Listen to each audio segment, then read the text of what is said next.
through the programming committee, work with mentoring. A lot of alums want to mentor students. I know a lot of you here who are alums would love to be mentors, and a lot of students would like to have mentors. Developing a mentoring program is a complex process. Not all of us are good at it, and not all students really want it or need it. But for those who do, and for those who can, we want to develop a program that can support alumni, that can have alumni support our students, and we'll be working on that for next year as well. We want to really work with PBHA. That's what the Alumni Board is here to do. We represent the 20,000 plus alumni who either are PBHA alums or are members of what the Alumni Association calls the Shared Interest Group, or SIG, for PBHA. These are people who may not have been PBHA active as students, but who nonetheless want to support PBHA. Well, we're happy to have them. We're happy to have them support, and we want to let them know how they can support PBHA and what we can do together for PBHA. So that's just some of what we've done this year. That's some of what we're going to be doing next year. And I'm just delighted to see all of the alums here. I'm also delighted to see all the students here. That's why we're here, because we really want to be helpful and supportive of the students, and we look forward to continuing to do so. Thank you very much. And now Talia and Angel. Amazing. Thank you, Miles and Darcy and Alex, for those wonderful updates. Before we move into some more speakers, we wanted to pause, do a classic PBHA little interactive moment, because I know it's been a lot of speaking, and here at PBHA, we like to get you all involved. I'm sure you all have done this within your time at PBHA, a little pair share. So what that means is turn to someone or 2-3 people sitting around you, introduce yourself if you don't know them, and discuss a little bit about these updates you just heard, maybe something that struck you, something that maybe you want to learn more about that's currently going on at PBHA or PBHAA. And there'll be lots of opportunities later in the day to talk to people who can maybe give you answers or, maybe bounce ideas off one another, but just turn to someone near you and discuss a little bit about what questions came up from what you heard or anything you want to know more about. And yeah, invite the students to move around a little bit.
All right, wrap it up in 30 seconds so we can share as a group.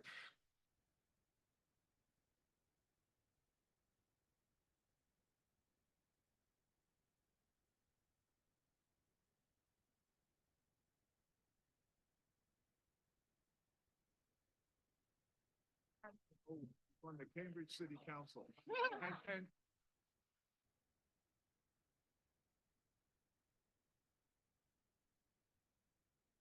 And We will share. We'll ask her to share.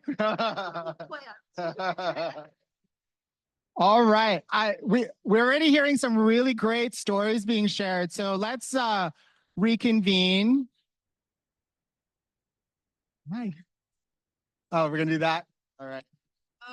Like if you can hear me clap. Yeah. If you hear my voice, clap once, clap twice, clap 3 times. um, Sorry to cut that short a little bit, but I also learned in PBHA, it's actually good to catch the conversation on the upswing because that means there will be a lot more momentum kind of going forward in the rest of the discussion today. But we've already gotten some, like a lot of great comments already about some really cool stories. And I wonder if there's some people who'd be willing to share some of the stories. Would you like a microphone? Thanks, Talia. I'm Patty Nolan, class of 80, was going to be 79, but before it was popular, did a bridge year. What I said in my group was, I served on the Cambridge School Committee for a number of years, and now I'm in the City Council, and I can definitely attest to the fact that PBH programs through the schools and the city make a huge impact on our city.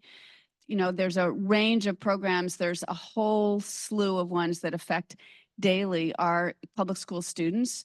40% of whom are low income. Cambridge is lucky to be one of the cities really supporting low income housing. 18% of our housing is subsidized housing. And it's really, really important because people think of it as we're such a rich city and we're unbelievably rich, and Harvard's here and MIT. And yet we have a desperate need for vulnerable populations. Y2Y was started by 2 alums from our local public high school, CRLS, right down the street. Direct impact now on serving an unhoused population, which is growing here as much as across the country. So as someone who works in local politics, I'm just really grateful for PBHA and their impact directly on our community and frankly, the greater Boston area, because Cambridge is really rich, and the work done in Boston, which is in much greater need than Cambridge has because of economics, is really fundamental to our attempt at social justice. So thanks so much to all the alums. Thank you. Maybe if we can get one more person to share story, a question, anything that came up in your conversation. Yes. A lot of old timers know me. Susan Collins. I brought my campaign brochure, which I visited Carol Losos at her home talking about the campaign. Chris Morse over there was a regular donor. So many people here. I just love seeing everybody. But we have a timeline much more specific than on the wall, but I'm going to share it. We have a photo of Lee Smith in here cutting the cake in the shape of Phillips Brooks' house that I got donated from Alden Merrill, because people knew if they were on the wrong side of the street, I would come and ask them for a donation. Well, I think of it as the right side of the street. I would ask them for a donation. I will shut up after one story because it's the story I have told most often.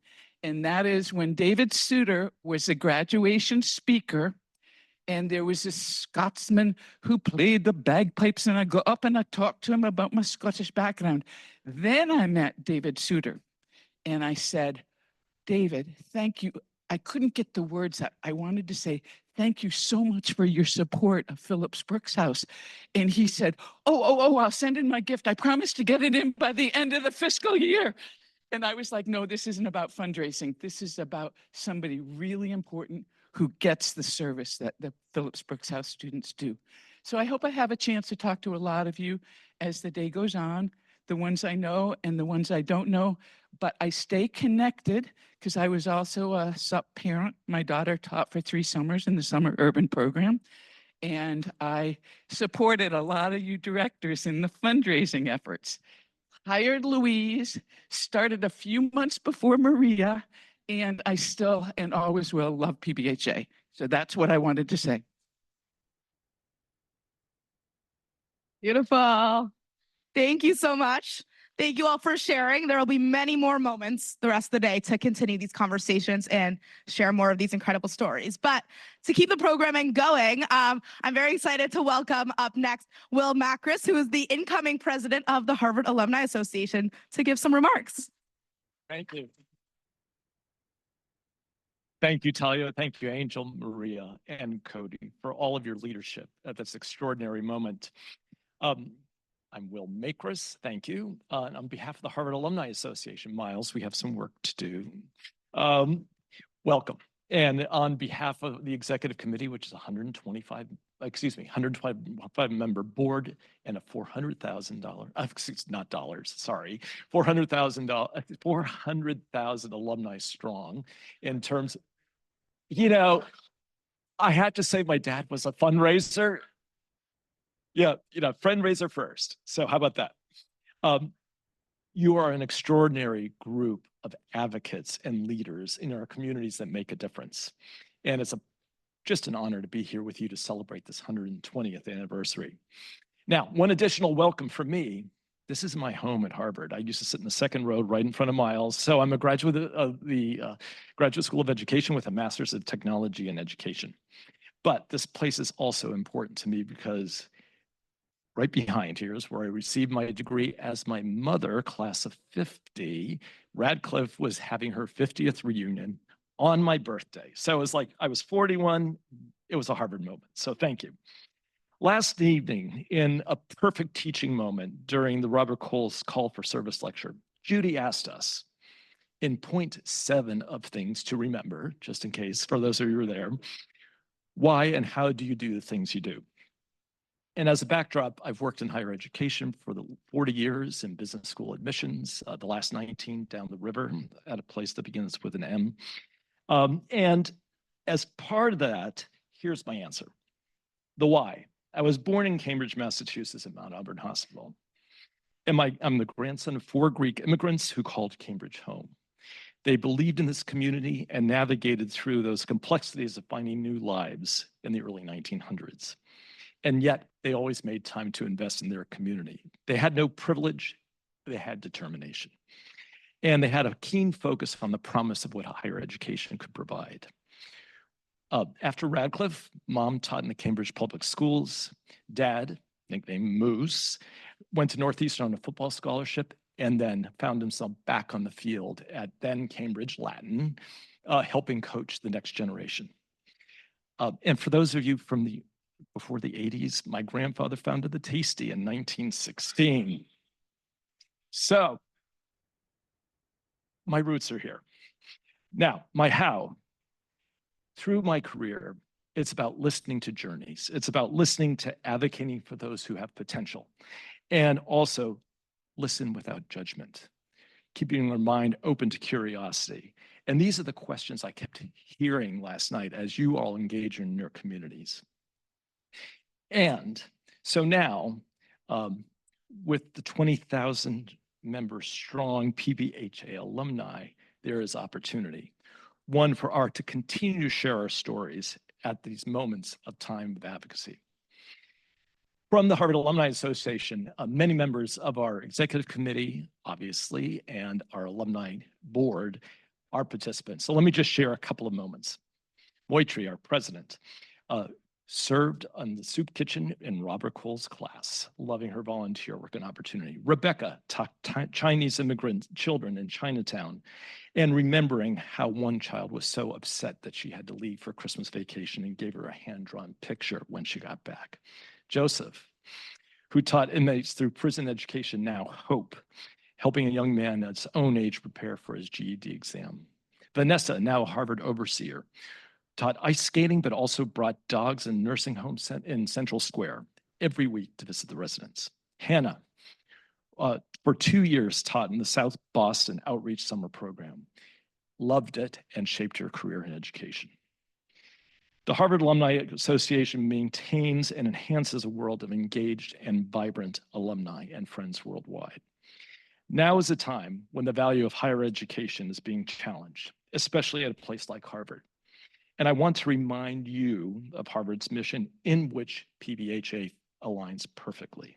The mission is to educate citizens and citizen leaders for our society.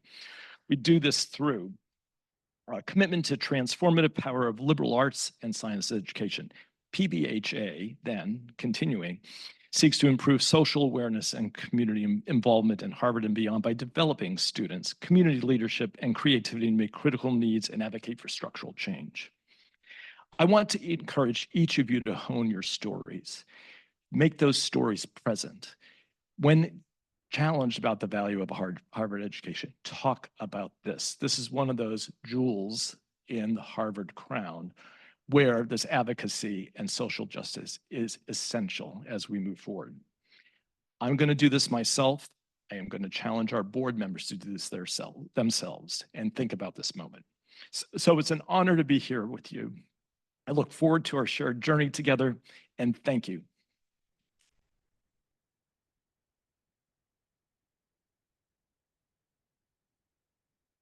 Thank you so much, Will. All right, next we have a beautiful video highlighting our 120 years of history. I've been told the audio is a little quiet on the video, so listen closely.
How about now?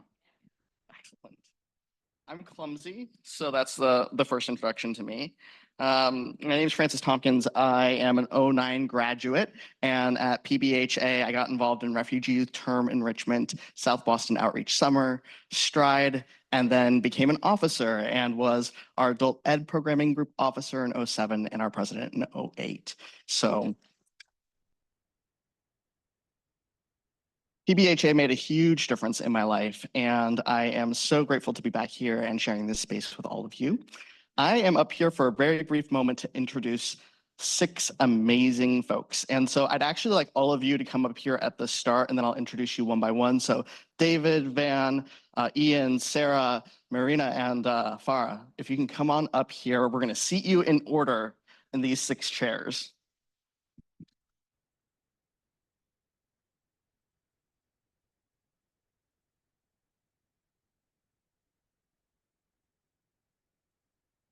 So David, Van, Ian, you're over there. Probably shouldn't do that on mic. Perfect. So each of the individuals before you are going to share with you some of what they did during their time at PBHA to meet the moment. And as you listen to these very inspiring stories, we invite you to also notice where you connect, notice where you feel something, notice where you connect either to your time at PBHA or to this moment right now, because Lord, we are in a moment.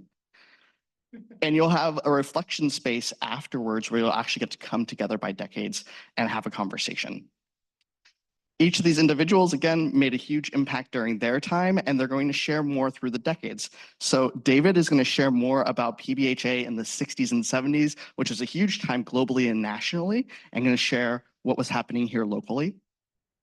Van is going to speak to the founding of Boston Refugee Youth Enrichment Programs and what that looked like in the 80s. Ian is going to speak to the Living Wage campaign in the late 90s, early 2000s. Sarah is going to speak to the founding of the Youth to Youth Homeless Shelter in 2012, was it? 2014 or 15, okay.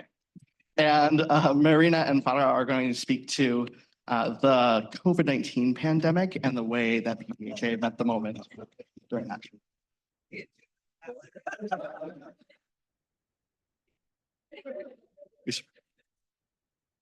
And with no further ado, I'm going to pass it to you, David.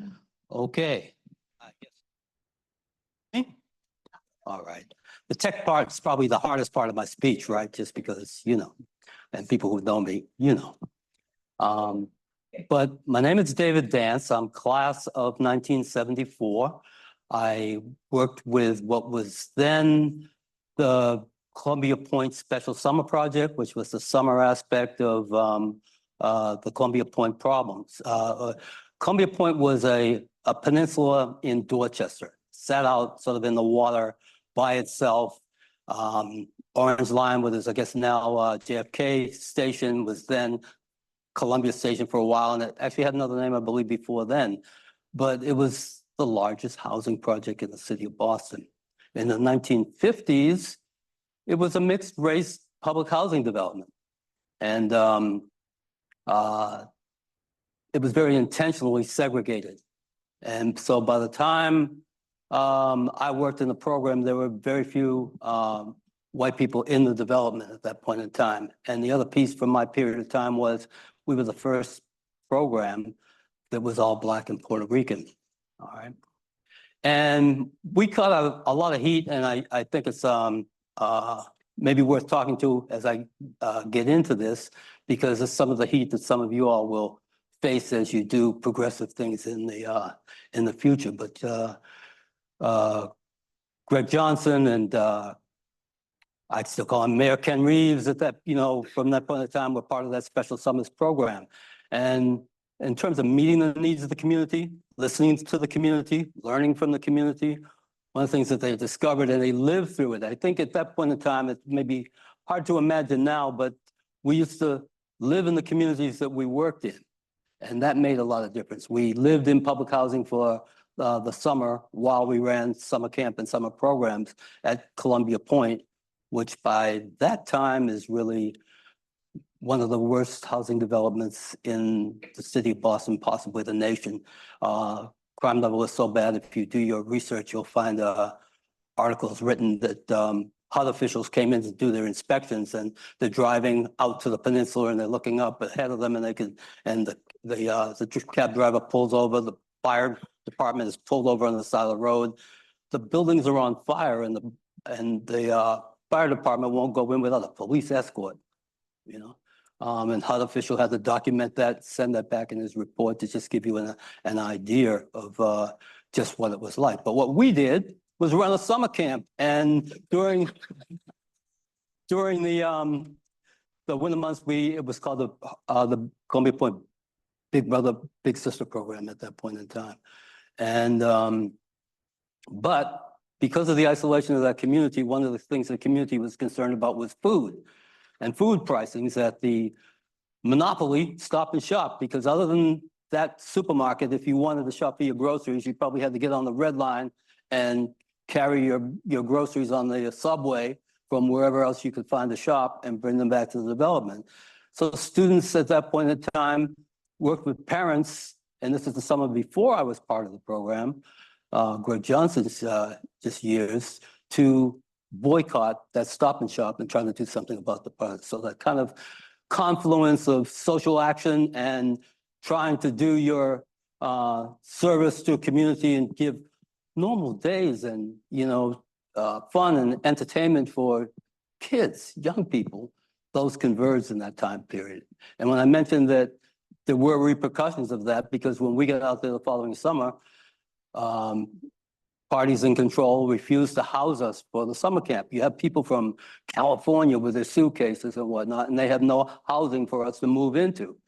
So we scrambled. I have to debate about certain of my stories. We'll see how far and how much you get out of me today. And now that we're on camera and all that, but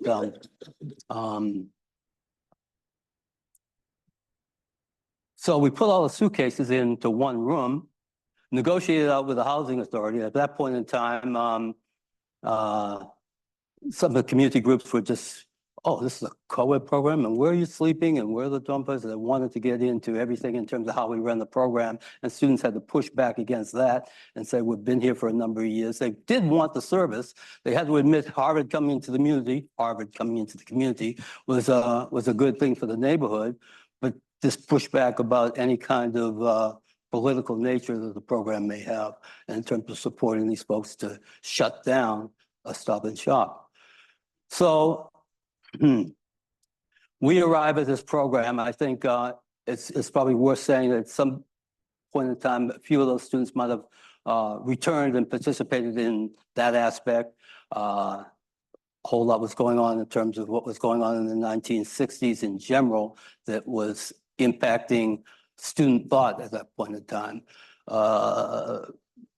Miles and I were just talking about tear gas in the square in 1970. That was just a time period of when the mass hall protests.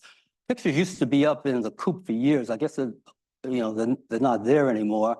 They showed folks who had taken over University Hall and on the outside. And I actually had older classmates of mine from my high school class who were in that photo club, who had gotten there and participated in that. One came back from Michigan as part of the sort of national organizing that students began to do it during that period of time with SDS and Students for Democratic Society, and people were talking to each other. This is the days before cell phones and the internet and all that, but there was a national anti-war movement going on, and all of that is in the air, of course, as we begin to launch program. And I'm telling you just all of this to say that my biggest takeaway and lesson from that period of time in terms of service and the work that we do in service was, despite all the political things that may be going on, your responsibility is very often to the face in front of you, that person, that heart, that being.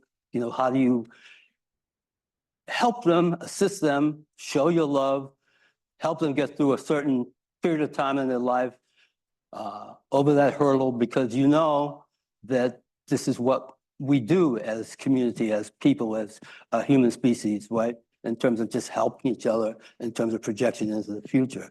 So a lot of stories, like I don't know where to, I'm gonna go for it, right? Because this is the family, right? If I can't say these things now at 73 years old, when do I say them? So in terms of our connection with the community, in terms of how deep it was.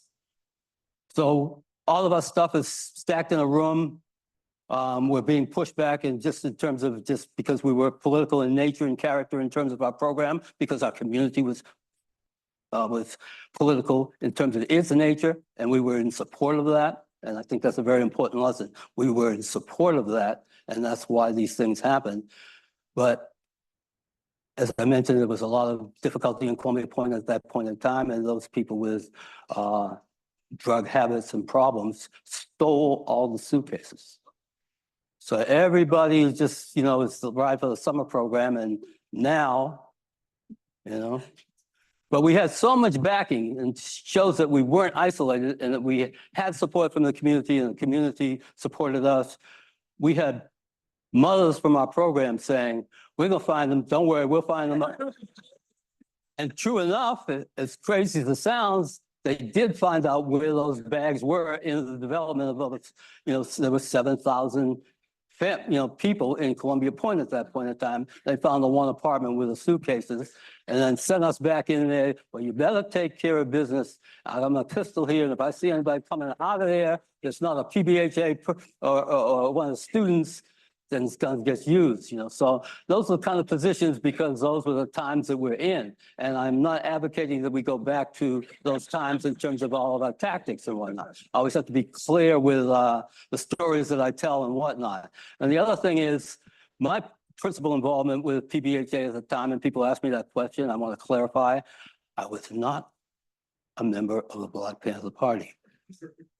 But I drove a PBHA van for the Black Panther Party's Liberation School. That was kind of the thing I did term time during that period of time. Why? Because our community, particularly the ones that we worked in, and as I found out later, as I did work with Franklin Field and Franklin Hill, that some of those parents that I was dealing with and whatnot, at a later stage in their lives, they had kids, for them in the earlier state of life, that were participating in the Panther Party's programs, because they ran free health clinics, because they ran a free breakfast program. Cornell West was a classmate of mine and whatnot at that point in time. He was a member of that breakfast program. Mary Bassett, who is now, I believe, Harvard School of Public Health, used to be who's the former mayor of New York. She was his health commissioner. No, I'm talking about de Blasio. De Blasio. Mm-hmm. There you go. There you go. There you go. Well, Mary Bassett, who went on for her career in just in public health back among us, she was part of that group in a cadre. So we did a lot of political struggle in that period of time in terms of reading, studying, researching, and sharing that information among each other is how we spent a lot of our time period and whatnot.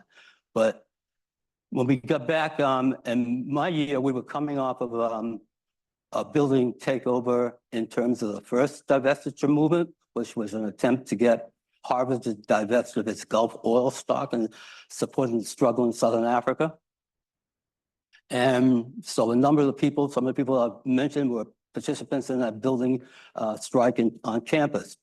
But this goes back, I think, to my question. I learned this pretty much from another student member of that group named Kevin Mercadal, who his politics were just clear because he left Harvard and became the youth leader in New York City for the Communist Party's youth program in New York City at that point in time.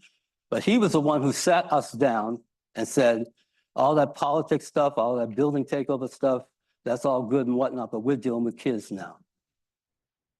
And so that interrelationship between the service that we do and the attention to those hearts and souls that I just that I mentioned. I'm going to tell one more story and then I'll be through because I know we're behind time and short of time. I didn't think I could be this long, but one more story. So near the end of my Harvard career, yeah, I could take responsibility for this, but get to those final semesters, and they told me I needed a humanity course to graduate with 3 weeks left in the semester of the spring. And so the only course they could get me into was a folk tales course. And the sort of theme of the course was, examine folk tales of different peoples and, scan that out and understand the structure. It's something called expanding fatuosity. The story sometimes gets crazier and crazier as it goes along. It's the hero who has some sort of, always some sort of partner gets something, somebody to get support. And there's a plot and there's a schemer and whatnot. So having got a familiarity of that very, very quickly. And they had C. Fields films and whatnot showing all of these things. Well, I had to write something to get out of the course, right? And all summer long, I had kids at that point in time. I just, you've heard of the signifying monkey? You ever hear of it? Okay, well, for those who are you can Google it later and get probably various versions of it, but there's a lot of profanity. It comes out of a sort of a red comic period time of Black comics in the United States and whatnot. And my 8-year-old kids could recite every word in this very, very nasty rendition of the signifying monkey. And I wrote it out, I scanned it out, I showed it expanding fatuosity, and my kids gave me my Harvard degree, if you understand that. So I'm gonna understand that. You never know when it comes back and how it comes back to you.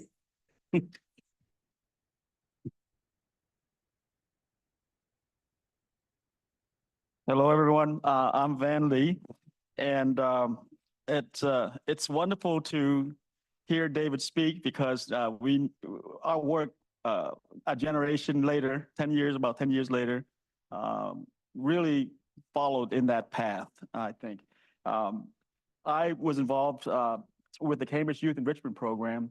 I was also a stride writer, so the summer before freshman year began, I was recruited to work in CYEP. And I stayed for 4 summers working as a camp counselor as well as a director.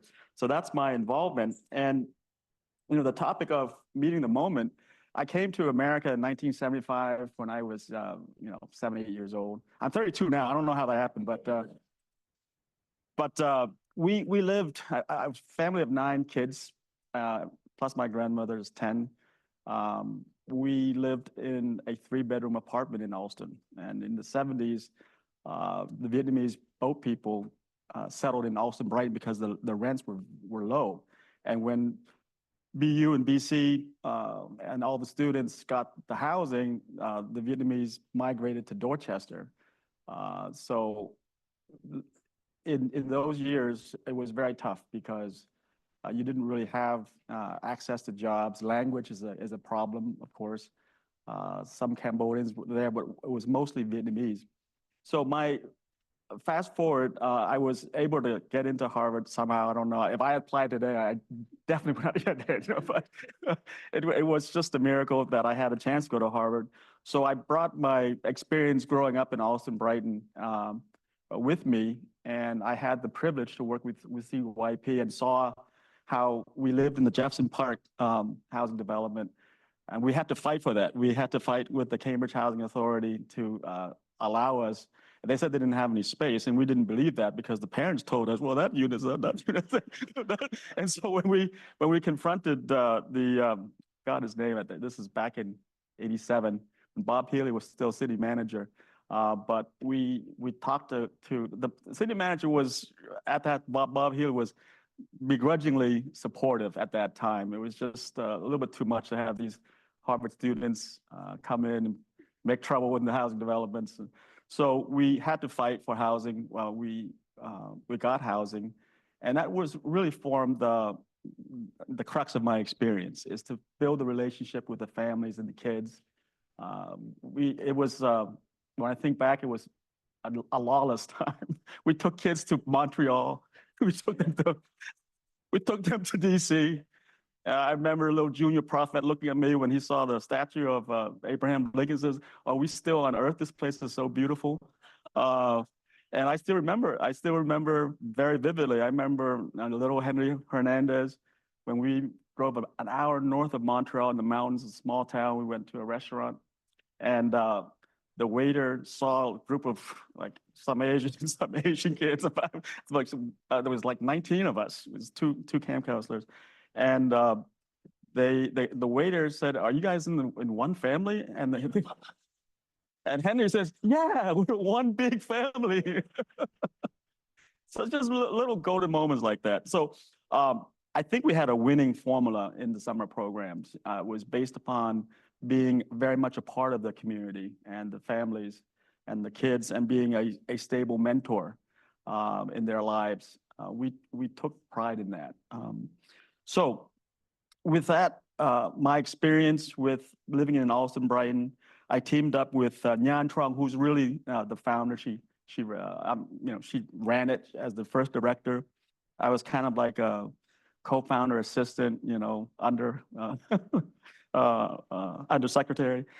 We saw there was a need because the kids at that time, there was a debate in the school system whether they should have bilingual education or immersion, which is kind of sink or swim.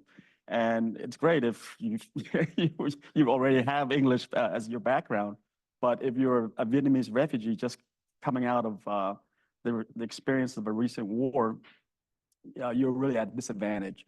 So what happened was they chose immersion, and that meant that they weren't getting the support. Everything was being taught in English. So my sister happened to be a teacher at the Jackson Man Elementary School in Austin, Brighton.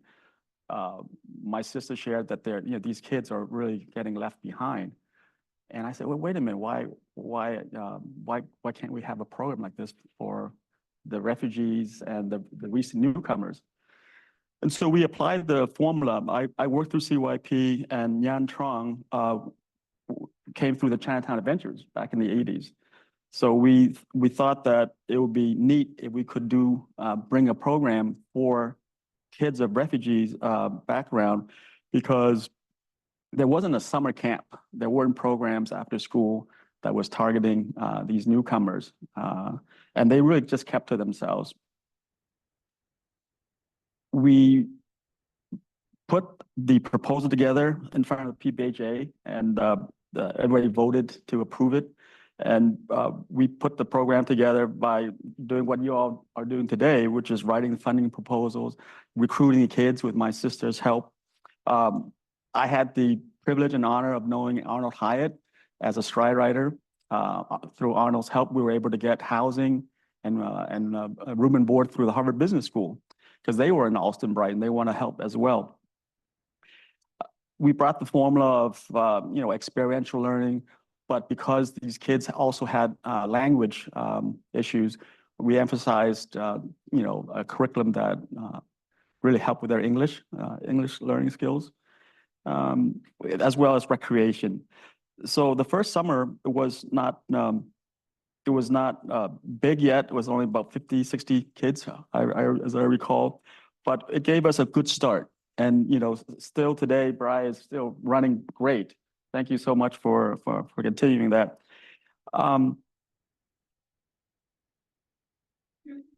Those years we didn't have the internet. It was really, we had to go, knocking door to door, the local businesses, passing out flyers. It was kind of like community organizing in some ways. But thanks to Harvard University and the Harvard Business School, we had the resources to put the program together. And we also had PBHAs and openness towards programming. And I think that's really part of what Greg Johnson did, was he really ramped up the programming and really encouraged. And so we had an environment, a very supportive environment to pursue our ideas, to meet the needs. So I think that was really what really helped us pursue our dream and apply the programming towards putting the program together for the refugees in Austin Brighton. All right, thank you, everyone.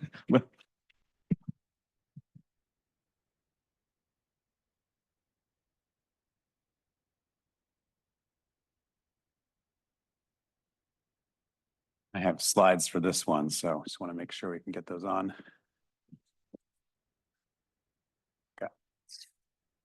Stand so I can kind of see them maybe. Great. Hello, everyone. My name is Ian Simmons. I arrived in the fall of '94 to campus and started right away doing the Mission Hill program, after school program. Yeah. So I was a big Mission Hill after school program person. Another connection to PBH later is that as an alum, my wife and I were happy to be anchor supporters for Y2Y, which you'll hear about shortly, continuing our commitment to the work. But as part of my time, I was also part of the Progressive Student Labor Movement, which was an organization founded to try to ensure the economic justice issues were attended to here on the Harvard campus as well. So a little context to what was going on at that time, and many of you know this story, but we had growing wage inequality in the country. So you can see 2000 when the organization, the Harvard Living Wage Campaign, was founded by the Progressive Student Labor Movement around '99. It quickly had basically majority support across campus because it was seen as a key issue to improve and to ensure Harvard's workers had a fair shake. But it was a similar kind of issue across the country, and still is actually largely today. And you can see that the median income levels started diverging a lot over the last 40 years, and by 2000 they're very divergent in terms of growth. And then the minimum wage power really had declined as well by about that time, which had a big factor in meant that basically employers like Harvard, if they chose to and didn't have a strong labor union, which labor unions weren't as strong as they should have been, they could negotiate close to minimum wages for employees, which was not enough for families to survive on. So at that time, the taxpayers of Massachusetts, unfortunately, were picking up a lot of the bill because of a lot of the employees at Harvard were getting subsidized by free lunch programs, free housing programs, transportation programs, because so many were eligible because they were earning $20,000 a year working full time for the university. It was again, the wage level stayed low, and the productivity benefits at the time mostly accrued to middle, but especially upper income workers.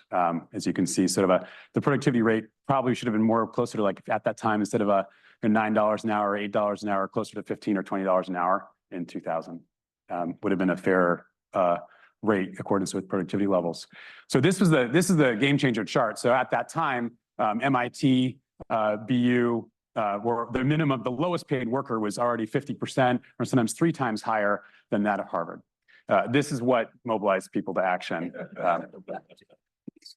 And again, it was basically because Harvard had relatively weak unions and sort of had a policy of just whatever the market would bear, whatever we can negotiate, we should negotiate for, and without a consideration of what the effects of that negotiating would be upon the community. It was a little bit unfortunate. These are the president at the time was Neil Rudenstein, and the incoming president, sort of later in the campaign, was Lawrence Summers, and he was incoming. So we had two key people here. Two ironies about both worth pointing out. Neil Rudenstein was a son of a waitress. He grew up in a working class household, and he was a family friend of actually ours personally. He'd been my mom's boss at Princeton. And so he was a very nice guy. I knew him personally. Basically, he'd sort of delegated out labor management relations to others without paying a lot of attention to it. And it was brought to his attention. He was like, we just don't have time to deal with us. So they set up a little committee. It didn't do very much, and kind of did a perfunctory non-evidence-based review, actually. It was another big contradiction is the students who had a better handle of the evidence than the university did and were more willing to use evidence, along with the professors in economics who combined and worked with the students. And Lawrence Summer, another irony there, he actually was eventually supportive of the agreement that we reached. And he actually wasn't in the school of thought, you should negotiate as hard as you can. An internal dynamics meant he took a little harder line at the time, but his own economic theory would have said, actually, you shouldn't just go as hard as you can. You should do something that's a little fairer. It's better for the employees in the economy when possible. So this is really who this was about. So I'm just going to show you some pictures of the Harvard workers. One of the things that some of the PBHA students did is they actually interviewed the workers. So instead of just discovering the wages low and saying it needs to change, actually took time to understand what was going on in workers' lives and how it affected them. Security guards, dining hall staff, and custodians. And this ended up becoming a book, actually, with photographs by Greg Halpern and long-form interviews also done by Greg Halpern. This is just a section of the interview. These interviews are really often thousands of words long, so people got to know them. We put them up in big placards in the Science Center, the photographs with the interviews. It really humanized the issue. It made it about, these are people in our community who know stories you normally don't hear. This isn't just about a dollar amount, it's about people's lives. A typical story was from Prua Figuera, who was a custodian, about 31 years old at the time, married, 2 kids, and he would describe he had to work 2 jobs full time. So he described not being able to see his son except when he was sleeping and on the weekends. So people not being able to really be parents to their kids because they had to work so many jobs just to scrape by a little bit, as he described it. So the public relations did get a little activisty in tone. Sometimes I thought it could have been even just a little more earnest and nicer. But when you do these campaigns, sometimes you have a target, and the corporation was, and Rutenstein was a target. It didn't get too mean-spirited. It's important to know it wasn't like demonization. It was more of accountability around where are these people? Why aren't they using evidence to make decisions here? And a big thing was paying attention to some of the propaganda. So what happened was basically there was a couple years of committees, and then finally the university's like, no, we're not going to do it. We're not going to pay a living wage. Let me back up. No, I'll do that. So it was resolved among the activists to actually do a sit-in at that time, already having secure majority support and a lot of faculty support. I'm actually in there, and the bearded guy right there, right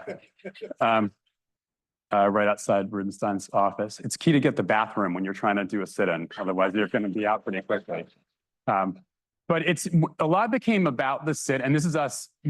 When we first secured the building, we had to secure it, but then we just use it as an office to work. So to get work done for the campaign, because we needed to secure more support. So this is one of the rallies outside the building. It is important to know there was 2 years of rallies leading up to this, and 2 years of events and good faith work with the administration until they decided to say we're just gonna not do anything further.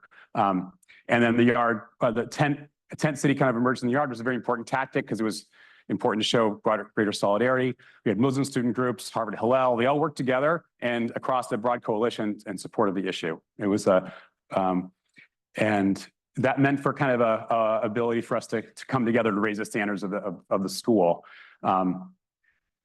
And even though the sit-in got a lot of press and really helped force negotiation, it's important to remember this was a majority support issue, and the more people learned about it, the more they supported it. There was basically a blackout on the press on the Globe.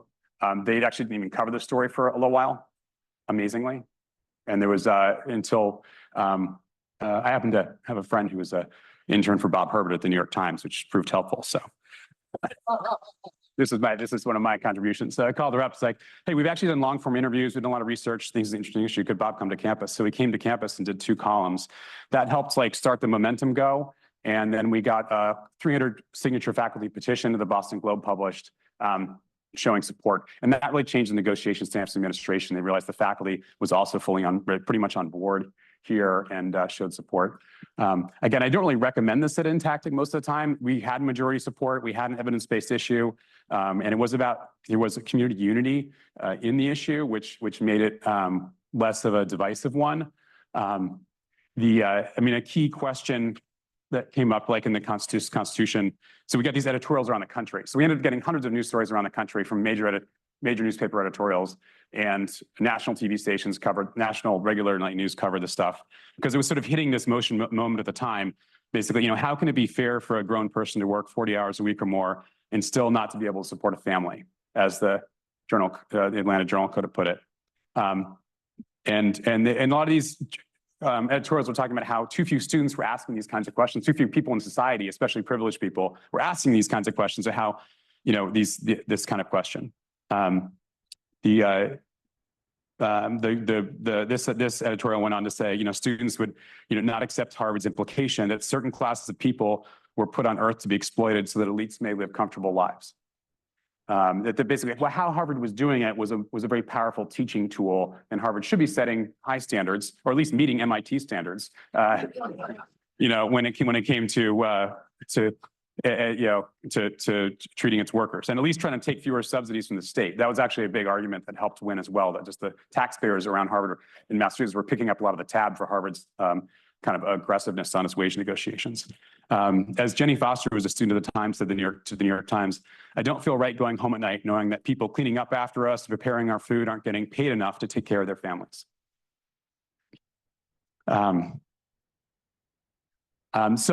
After 3 weeks, Ted Kennedy came in support, John Kerry came in support, our 2 US senators. We had support from the Cambridge City Council and others. We did end up negotiating with Harvard and to create an agreement that's still in place to this day, which was a kind of a wage floor and an agreement not to use outsourcing as a way of negotiating wages.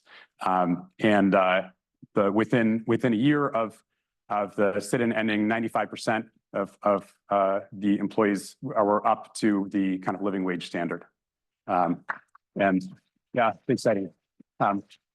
I'll note in this picture, again, there was a big attitude of joy. So we were given roses as we exited the building. We gave Harvard cover in their agreement. They didn't say yes to a living wage on the exit, but we had certain enforcement things. They agreed to set up yet another committee, but we had sort of enforcement agreements in place around how that committee was going to work that were negotiated by the AFL-CIO and us together with the university. It did require some follow-on. There was another round of protests when it looked like Summers was backing away from the agreement. That was the following year that got lots of attention, but was also important. So the follow-on work was really important. And then over the next 2 decades, New York Times came back to campus 2 decades later to see what was going on. And they wrote a glowing story about Harvard's policies, So, we've really helped with Harvard's PR in the long term. And then you have workers who are actually able to support their family on, and start sending their kids to college and have decent health care. And it's really a great news story and a good precedent in how people can use evidence, understand majority sentiment, come together to affect the change. It probably didn't need a sit-in if the administration had put a little more focus onto it and decided to exercise it as a leadership issue. But it did because they had taken a stance that how we treat our workers is separate from our educational mission, which we thought was wrong because they were sort of sending a big signal, this is how you should treat people. So that's the end of the slides there, but I'm happy to talk more about that offline. I think a couple of big lessons are, again, pay attention to power. Aligning with the faculty was key in winning, and having an issue that was well researched. We brought this humanistic dimension into actually paying attention to workers as people, not just as subjects of a campaign, people we were actually working with. And we're willing to be pragmatic in how we negotiated with the administration, not ideological, actually. And that really helped us win more. So Thanks so much. Great. Yeah. Um,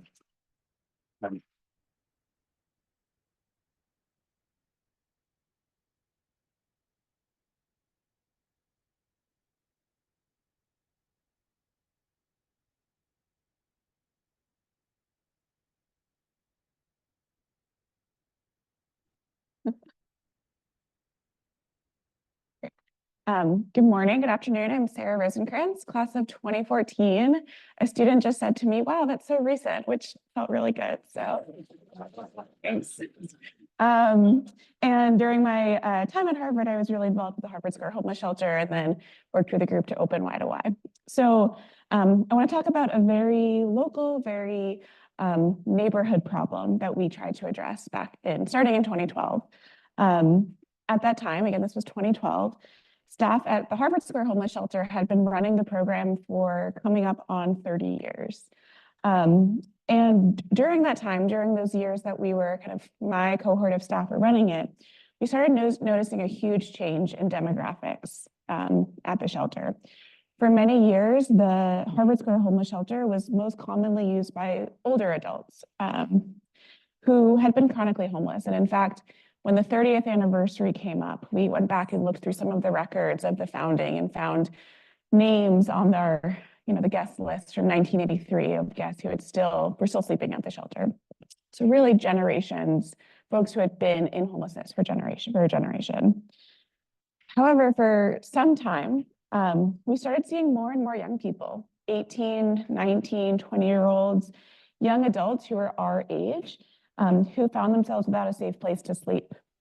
And it really wasn't just our shelter. We were learning that the numbers of unhoused youth were dramatically increasing across the Boston area. Pine Street Inn, Rosie's Place, Bridge Over Troubled Waters.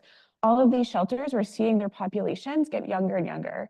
I don't know that anyone really could pinpoint why, maybe coming off of the recession, but the numbers were growing dramatically. And in Harvard Square, in our community, in our neighborhood, more and more young people were sleeping outside on benches, on sidewalks, literally in the shadows of our dorms. And we learned that the stakes were really high. Again, those people who were staying at the shelter in 2012, who had started staying there in 1983, many of them started experiencing homelessness as young adults. So it really became clear to us that this was an important moment in time to break another generational cycle of homelessness, and that's what we tried to do. So how did we in PBHA respond? Well, I'll say we first made a lot of mistakes. We really started by looking inwards. We gathered around tables in Lowell Dining Hall, I think it was a small dining hall in Lowell, I don't know if it still exists, and tossed back ideas about how we were going to fix the problem. We spent lots of late nights, writing these thought pieces about why building a transitional shelter was the right solution. And then we started asking people and were shot down very quickly. It became really clear. We had missed the most important first step. We had not asked young people who were experiencing homelessness what they needed. And we hadn't asked folks who were doing the work on the ground every day what the community needed. So our strategy really started to change. Instead of pursuing a solution, we really pursued a coalition of young people who would use the services, of providers who had been in the work for decades, of policy experts and students and faith leaders and community members, many of whom are in this room, and who already had a deep, deep stake in this work. And once we started doing that, the pieces really started coming together. The Harvard Square Homeless Shelter had always been a safe place for young people because it was run by young people. But now there was this vision to create a space where young people could be safe and supported and have their unique needs met in their own environment. And again, it wasn't just the vision of a bunch of undergrad students. It was really the vision of Harvard Square, of Cambridge, of the greater Boston area. And I think really most importantly, it was the vision of the resilient and powerful youth who would come to use the services and be its future leaders. And I think what was so beautiful about Y2Y and its founding is that the vision really showed up in every aspect of the space's development, in the physical design. You saw photos earlier of the paint colors, of the policies, of the fundraising strategies, of the mission and values of the organization. So when Why Do I finally opened in December 22nd, 2015, it really became a place that not only the PBHA community, but the entire Boston area community could be proud of. So what did we learn? What did I learn? As PBHA students and as alumni, our most powerful role is that of a facilitator. We have this incredible power to bring people together, to address critical moments in time, and that's really what makes this place so special. Asking the right questions from the start and looking outwards is really the most powerful way to make change. And most importantly, lifting up the experience of those who are most impacted in the work is really the only way to do this work. So thank you. Much shorter than other folks, but excited to talk more about Why Do I's founding in our time later.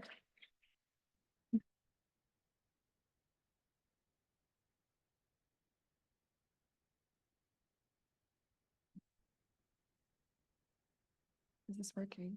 Oh, it's working. Okay. Yeah, it's working. Oh, you want to right? Okay. Yeah, it's really humbling to come after like people who like built these incredible things, and now we're about Yeah. to tell you the tale of how we survived. So I'm just gonna get started there. But our journey as PBHA officers in 2020 began with seeds, sunflowers and daisies, basil and mint. Our theme for the year was to nurture and sustain a community garden, to foster a culture of collective care, shared accountability, and community building at PBHA and beyond. And on our first day of the nonprofit management intensive, we encouraged the team to look after each other, our constituents, and our little seedlings. That day in the parlor room, we not only planted flowers and herbs, but sowed the seeds of trust, hope, and a commitment to growth, promising to shower it with care and PBHA love. We didn't get to witness the bloom of our sunflowers or enjoy the aromatics of our mint, but amidst the chaos of the pandemic, we watched our community garden flourish virtually in ways that we'd never anticipated. We didn't know how to lead during a pandemic, but we were steadfast in centering the needs and voices of our communities and those we served. And we went from being in the rooms where it happened to the Zooms where it happened. We supported the online transition of over 35 programs to during term time programming from after school to ESL. We launched a series called So You Want to Be Anti-Racist in collaboration with other student groups across campus, including final clubs, to encourage introspection, learning and action, and going beyond surface level engagement and beyond performative allyship during tragedy. With trick-or-treating on pause, we went to homes during Halloween to deliver over 80 Halloween goodie bags to after-school kiddos who couldn't make it to Harvard for their annual Halloween party. We helped with food security and tech needs during SUP. We celebrated 324,600 seconds during virtual midsummer. We created a 15K fund during the BLM movement with our officers' discretionary fund and with Hope to give to Black-led orgs. We mastered the art of being Zoom DJs and mastering 100 people plus breakout rooms. And we tried to figure out how many ways you could use the word contingency in a sentence. So overall, we found solace in service, community, and each other through moments of grief and joy. And I'm really happy to see that the video game is still going strong. So thank you to everyone who was a part of my videos during SUP and during online PBHA. Now off to Farah. Yeah, so it's a bit unusual. We're tag teaming this. So Maharina and I worked closely together. I was on the officers team when we first moved to remote operations. I call myself the second COVID baby because Maharina saw the migration of the organization onto virtual, and I oversaw the migration of the organization back to in-person. So yeah, I guess where I want to start is it's just really heartwarming to hear the current officers reflect and say, yeah, with the pandemic in the distance, and like, that's just, I was speaking with Cody and Talia. Cody and Talia were first years that I helped recruit into the officers team on my way out as a senior. And at the time, it felt like such an existential moment. Because when I picked up from Meharina, at that point, PBHA had been operating virtually for like nearly a year. I was one of maybe 2 to 3 officers that saw what an in-person PBHA looked like at that point, because we also saw 2 whole classes graduate in the time that we were functioning during the pandemic. And so our biggest challenge, picking up from where Meharina and her wonderful Vice President Chia left off, was one, grappling with some real deep difficulty emotionally of knowing when were we going to even come back in person, and also dealing with massive institutional memory loss and figuring out how younger leaders who had not seen PBHA in person, who had not known the space, who had not even seen it as their institutional home, were going to figure out how to be in that space again. Meeting the moment, boy. So our theme coming out of Meharina's, garden theme, our theme was circus, which I had, I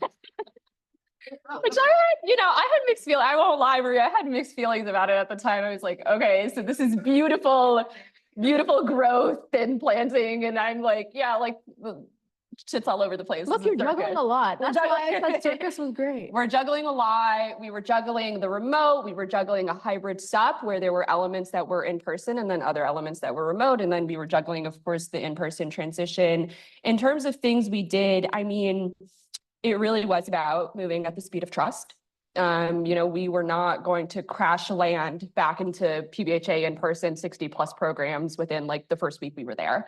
Also because Harvard was not there at the time. I forgot this until I was sitting up here, but we actually couldn't meet inside the building. Like I was like, why do I remember us being outside so often? And we did not. We were big on tents. I don't know if you guys remember, we were big on tents. And so we had a huge tent right outside of the PBHA building. And that's where we held our officers meetings. And that's where we held like cabinets. And like, it was starting to get cold and we weren't really sure what we were going to do, but we were still meeting outside, I guess. We rebooted programs, the housing opportunities programs to support people who are experiencing evictions due to the pandemic, through the gates, to try and reinvigorate, new members of the class to build connections with the community. So we'd go on trips and meet with community organizations. And then it also was about, especially older folks feeling a deep sense of needing to mentor, of needing to be there for individuals who were, just starting with PBHA, again, who didn't know what it looked like. So many of us actually, we not only stuck around during the summer that we were students, but there was a contingent of us that, it was beautiful, that came back after we graduated and stayed in the summer, in Boston, to help mentor, new directors who had not seen an in-person SUP. So I'm going to close with our lessons learned. I'm going to pass it back to Meharina for, her lessons learned. But I'll keep it brief. I think one, and I said this to maybe some alum yesterday, there was a moment when I was feeling very down, naturally. And I was speaking to an alum via Zoom and I can't remember the alum's name. And I was like, everything's horrible. And I don't know how we're going to do this. And he was like, I hear you, but I'm going to check you for a moment because this happens. There's always going to be a moment when it feels like things are existential at PBHA and you're going to be good. So I share that with, whenever it feels existential, yes, and you're going to be good. And the second thing I'll say is, and I really say this to the current officers, do not take your space for granted. Coming back was not just about building a relationship to other students again and figuring out how to be with one another after being remote. It's also building a relationship to the building. That is our institutional home. And it's different, right? It's different without it. We can survive. And that is the space where I think we do our best and most connected visioning for what community service should look like. So I offer those thoughts, Meharina. Also, I just want to add, I'm fangirling because when to be on this panel with you all, when I was a student, I did a lot of advocacy with SLAM and with HOPE and with immigrants' rights. And so, we studied, the Living Wage campaign, we studied the civil rights era, David. So, slight fangirl moment, but Marina. Yeah, definitely tapping into the fangirl energy. But during my time as officers, we certainly learned a lot about leadership and trust and extending grace to each other and ourselves. And I was talking to Chia, who was my partner in service for so many years during my time here. But we were talking about how our most valuable gift remains the friendships that we built and the radical love that we really tap into, which were the roots of the community garden that we planted so many years ago. And so I wanted to end with a quote by Gloria Steinem that I still reflect on from my time at PBHA, which was, "Without leaps of imagination or dreaming, we lose the excitement of possibilities. Dreaming, after all, is a form of planning." And so as we plan ahead and we dream ahead, I want to continue to encourage our current student leaders to make sure that you know that we have your back, and we want to encourage and create space for you to continue to be the innovative problem solvers and dedicated servant leaders that our world needs. And so whether it's during crisis or renewal, you have a network of supportive leaders who have been there before you and will continue to support the people here and after you. And so lean on us. Yeah.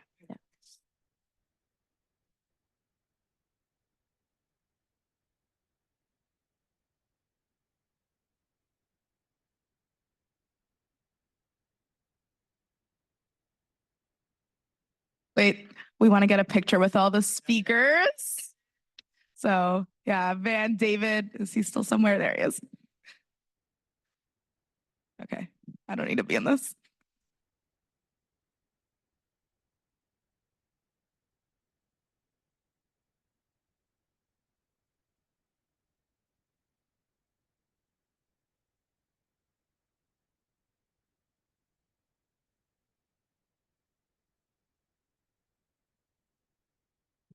All right, beautiful. Oh, yeah, huge round of applause for our speakers. That was, wow, so inspiring. I'm also fangirling. That was incredible.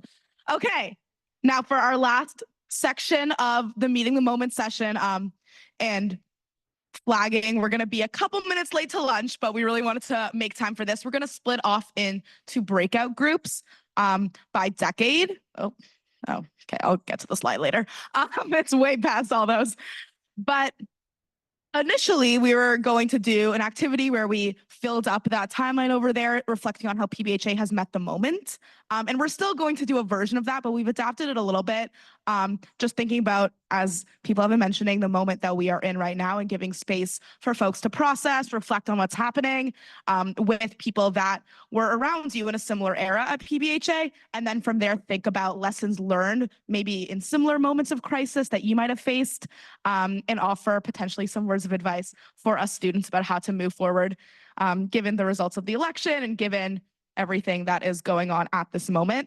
And so in those small groups, we have some student and alumni facilitators who have some guiding questions that you can answer in circle. But also this is a space for people to just process and bring whatever you feel like would be helpful to discuss with your peers and with fellow PBHAers. At the end, we have in the rooms just little pieces of paper where you can write out some final reflections, words of advice that we will be putting up onto that timeline to fill it up and to keep. But this is really just a moment for you all to reflect. Yeah. Okay. Yeah. I'll dismiss you all by. And then come back here by 12:30. Yeah. Right. So look at your watches and just plan on being back here 12:30 so we can share as a large group what we've learned. Yeah, I'll dismiss you one by one just so you can all find each other, and the facilitators have a little sign with your decade so you can easily locate them. Yeah, so we're going to start with the 2020s, actually. So Aria, I think, has the sign for the 2020s with some alumni facilitators, and you guys are all going upstairs to room 229. So anyone from the graduated in the 2020s or students who are not facilitating, you can go there. Beautiful.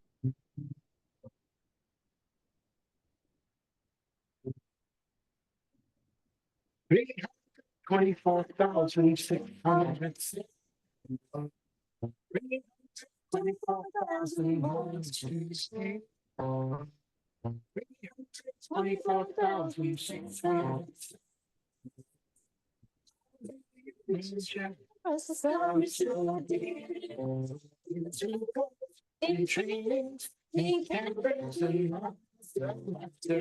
tablets, laptops, and supplies galore.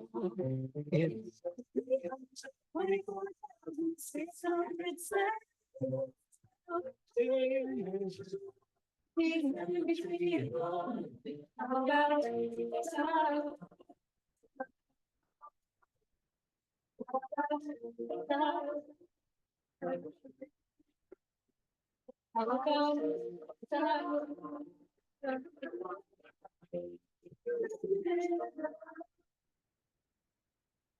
Seasons for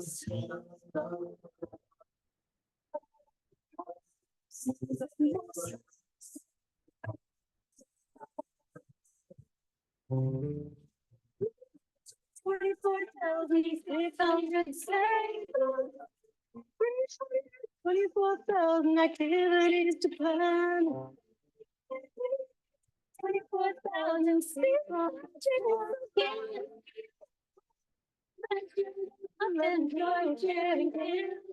lessons they learn, or games that they play. We have lovely FDs and they season every grade.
All right, everyone, we're going to get started. Everyone can find their seats.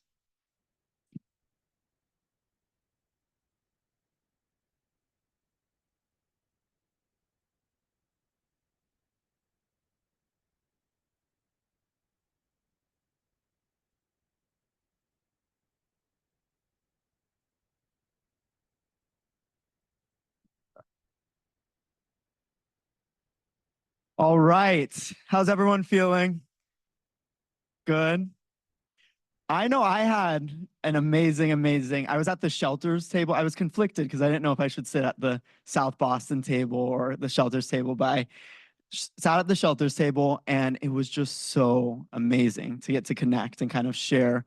The shelters looked very different throughout our time, and we talked about some different iterations of working with the unhoused populations through time. So definitely there was different iterations, but it was great to connect over our shared commitment to service. So I hope you guys felt the same way. We have a little session that we're about to start now, but we're hoping for it to be interactive, exciting, building on everything that we've talked about today, which is the impact that PBHA has had on students, but then also the community. You guys have your folders, which have some resources in there that you can look through. I will also note the little PBH or the Phillips Brooks House Association looking like plaque thing is a sticker. So you can take that out and stick it on anything and it will never come off. I can tell you. I have one on my water bottle. That I slightly did off-centered, and it's just been that way for the past 4 years. So thank you guys for joining us throughout the sessions today. For those of you who weren't at Coles last night or that I haven't been able to connect with yet, my name is Cody Vasquez, and I'm the president of the Phillips Brooks House Association. And I'm joined by... My name Nana Safamesa, and I'm the president-elect for next year for the Phillips Brooks House Association. So Nana just was elected last week. So super excited to transition Nana. For those former presidents or people familiar with the president role, you know the transition period and the responsibility is super steep. So feel free to stop Nana and give him some words of wisdom. But thank you guys so much for being here. It's really an honor to be here. I have been involved with Y2I, which is our youth shelter, and South Boston youth programming throughout my time at Harvard and with PBHA. But I've also had the unique experience of being an officer for the past 3 years. So I ran for office, that sounds so formal. I ran for PBHA officers my freshman year as alumni coordinator. I originally ran for public relations, lost, dropped down to alumni coordinator, and got to connect with all of you alumni. Yeah, it was an incredible role. Got to connect with you guys at our alumni weekend 2 years ago. And so super thankful for those connections. And it really reminded me and taught me as alumni coordinator the importance of grounding the work we do in today of the experience and knowledge of the past. And then I ran the next year for vice president, lost, so dropped down to treasurer. There's a lot of losing and dropping down on the officer team. So dropped down to treasurer, not because I knew anything about finance, which I didn't, but because I knew the importance of the role and nobody was running for it. So I ran for the position unopposed, so I got that one. And became treasurer. And I mean, yeah, it was a steep learning curve, but I recognize the importance of organizational skills when it comes to finance. But then also kind of PBHA does finance more decentralized across our programs and budgeting. And so the importance of centering your why and your programming in your financial decisions. And then finally, I decided to run for president. And the past year has been a crazy year. There's been a lot that's been happening out on campus, across the nation, globally. And so it's been challenging at times, a lot of the time, to figure out how to best meet the moment and stay committed to kind of the local issues that I'm passionate about, but then also be connected to these broader things that are going on in the world. So I thank alumni who have been mentors throughout all of that. And I'm super excited to continue to connect throughout the day to figure out how we move forward. So I'll pass the mic to Nana to introduce himself as well.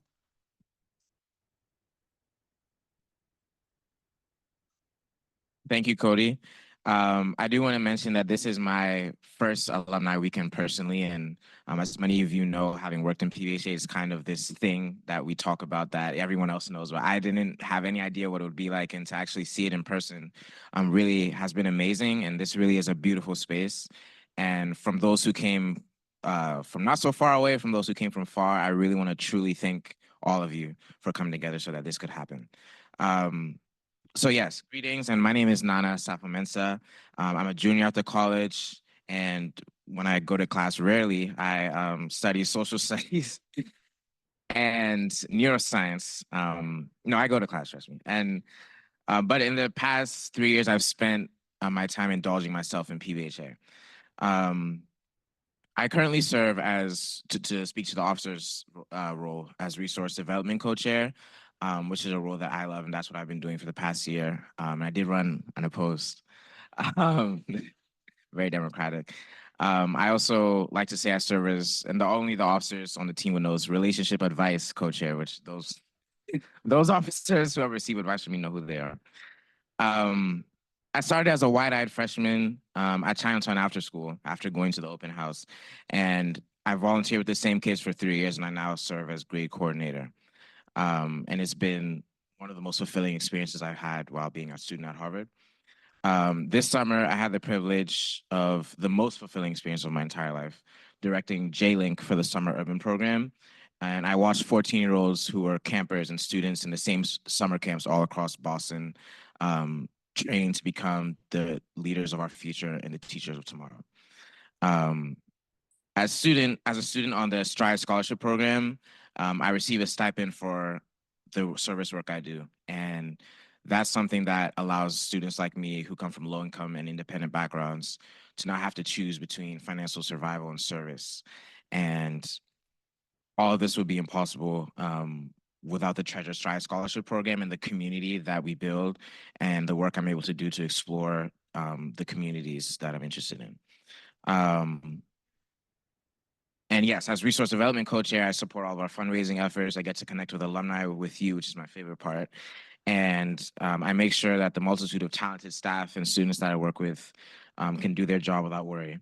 And most recently, I was honored to become the next president-elect of PBHA. And having dedicated so much time to our organization's mission and being repaid with the love that has gathered all of us here in this room, I couldn't be more excited and optimistic about what the future holds, no matter how challenging.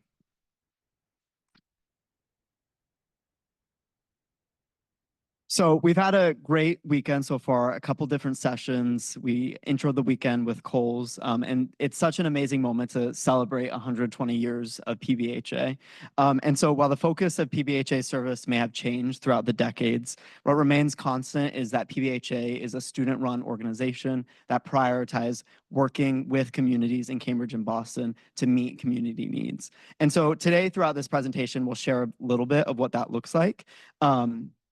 With our agenda right here, starting with our introductions, which we just did, and then we'll go over this PBHA alumni study, which we conducted a few years back while I was alumni coordinator, and then we'll have a president's panel to hear from past presidents of how those, the data from that study really come to life. And you all feel this in your day-to-day life, but hearing from those presidents of the impact of PBHA. And then take a moment to think about, after hearing the impact of PBHA, reflecting on the impact in your life, like what do we feel called to do to support this community and to support the sustainability of this organization for years to come?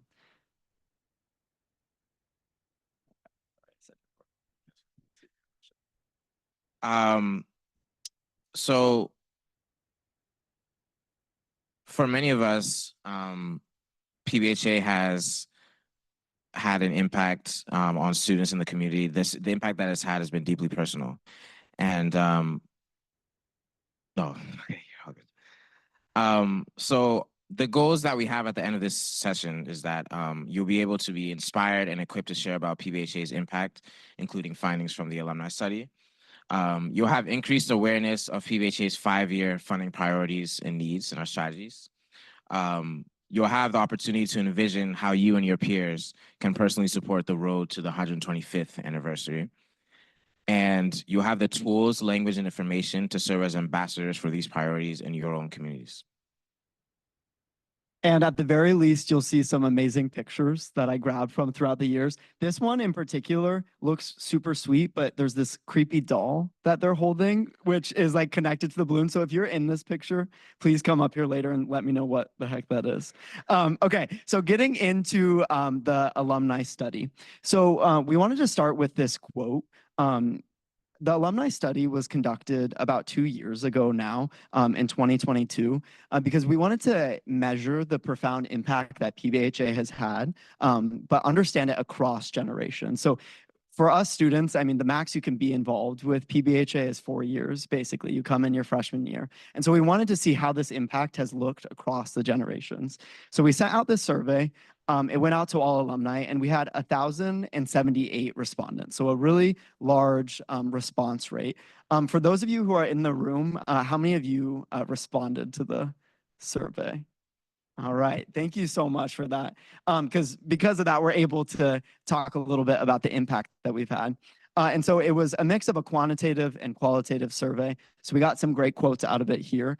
And we wanted to highlight some of the information that came out of it, because what the study did, in addition to getting information from 1,078 alumni, it got every single class year from 1948 into 2021, besides 2 class years to respond, and the demographics closely matched the demographics of Harvard. So it was a really representative study of PBHA, our impact in our alumni. And so that's the preface of why we did the study and some of the information that came out of it. And I think throughout kind of this presentation, when we're talking about this study, and you can flip through in your packet, the one that says transforming generations, that's the one that is relating to this study. Just look at aspects of the study that reaffirm what you already understand of PBHA, and then think more deeply about some areas that might surprise you or interest you.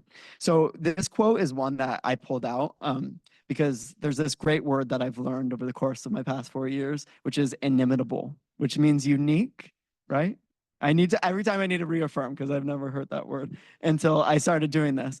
So it's essentially like PBHA's model is unique. It has a very unique model, student-run, student-led, engaged in community service. And so there's 3 key things that come through from this, and they're all highlighted in this quote. So the first one is meaningful service opportunities. So PBHA provides unique, year-round service, social action, and deeply grounded work that's grounded in the community. And so that's all something that we can recognize. Another thing that PBHA does is have a community of practice where student-led community volunteers lead and reflect with each other. It's a space that facilitates mutual learning and supportive and inclusive relationships. So you can see a little bit here, a community of peers. You hear a lot throughout my conversations today with alumni that PBHA felt like a home because of the other students that were there.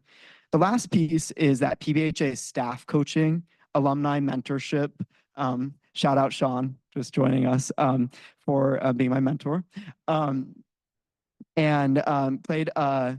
Or PBHA staff coaching, alumni mentorship, intentional training and reflection that provides scaffolding for all of this to take place. So cross-generation impact.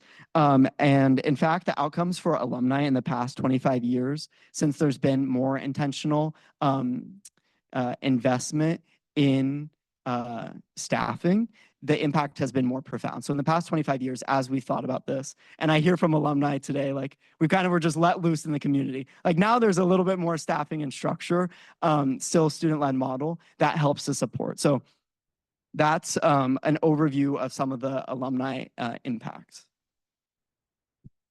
Yes, that the word inimitable was a subject of much debate because no one could pronounce it at first. But we did settle on it, and that it's also because this study was conducted by a PhD team, and it was really a research project. And the findings were done by people who were really studying us in an objective sense. So the next section is about advancing the mission of Harvard College. And so the study found that PBHA was vital in at advancing the mission of the college, which is to educate citizen leaders for our society. And this involved 4 key findings. Number one, PBHA played an instrumental role in building a pathway to a lifetime commitment of service, purpose, and civic engagement, including professional careers, volunteering through voting, organizing, and philanthropy, which continues far beyond graduation. The study also demonstrated that through PBHA's unique experiences, a high percentage of students gain skills they use in their professional careers well after graduation. Furthermore, the study's findings highlight PBHA's role as an inclusive space that it facilitates a sense of belonging on campus, especially among low-income students and students of color who might not feel welcome in other spaces, and fosters empathy and an ability to work effectively with people from a wide range of backgrounds. And notably, whether through the summer programs, leadership roles, or scholarship cohorts, the results showed the deeper students were involved in PBHA, the even greater the lifelong impact. All right, so before we get into the president's panel, we wanted to do a little moment to connect with the people around you. I see a lot of like nodding up and down of people seeing things that they agreed on. I also see a lot of like surprised and excited faces of some things from this study that they might not know. And so what we're gonna do now is slightly techy, so feel free not to do the tech component and just connect.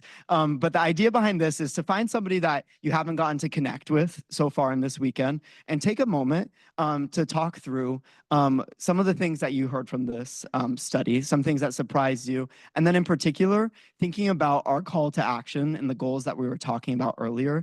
What do you think from this study is important for us to emphasize? Like, what are some things that you may not have been familiar with that you think is important for us to share with the broader Harvard and broader world to advocate for PBHA's priorities? And so for this, once you connect with your group, or already, you'll scan the QR code and put a short phrase or a word, and it'll pop up here. Oh, wow, we're already doing it.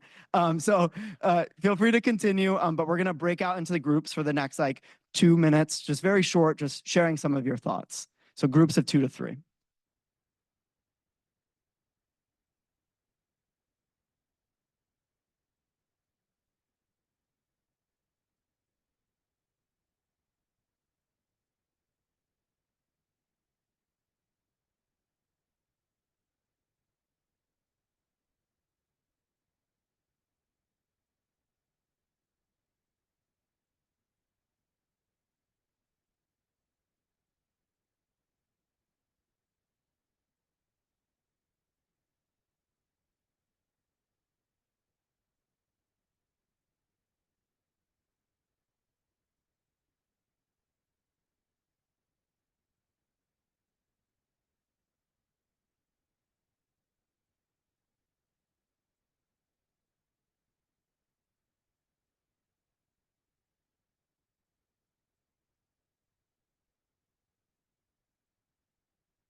All right, everyone. Thank you for your conversations. Feel free to capture it with the QR code and start to find your seats.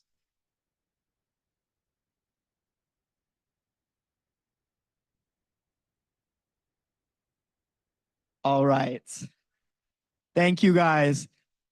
As an example of a current student learning something from an alum, we're supposed to stop at the peak of conversation, which I just learned from Angel. So if we can all come back.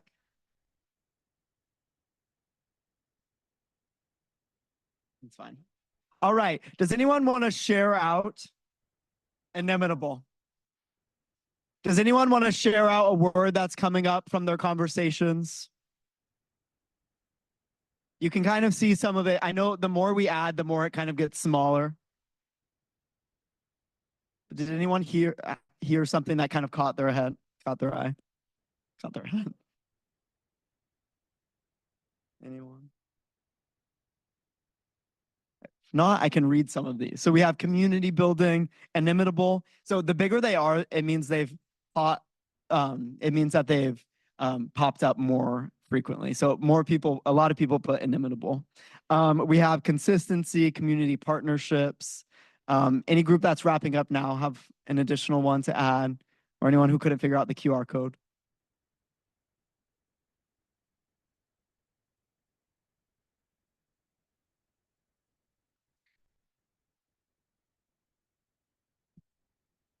Aria.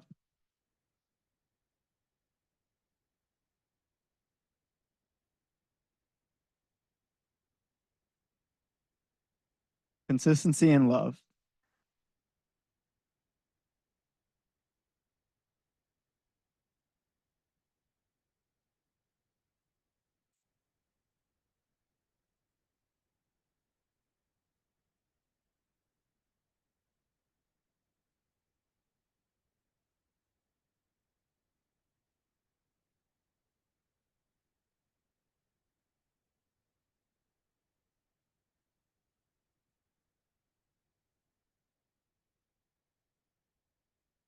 All right, so thank you guys for creating that, and feel free to keep adding. Oh, okay. All right. Quick recovery. All right, so I'll save that. I'll figure out how to save the word cloud because I think it was so great to be able to capture some of those stuff. And to kind of hear a little bit more about the impact that PBHA has had on alumni outside of kind of the data that we were able to pull from the responses. We wanted to welcome up some past presidents of PBHA. So I'll introduce you all separately. Feel free to come up and take a seat. There's 4 mics up here, and then we'll enter into a president's panel. So I'm happy to welcome up Doug Schmidt, class of 1976.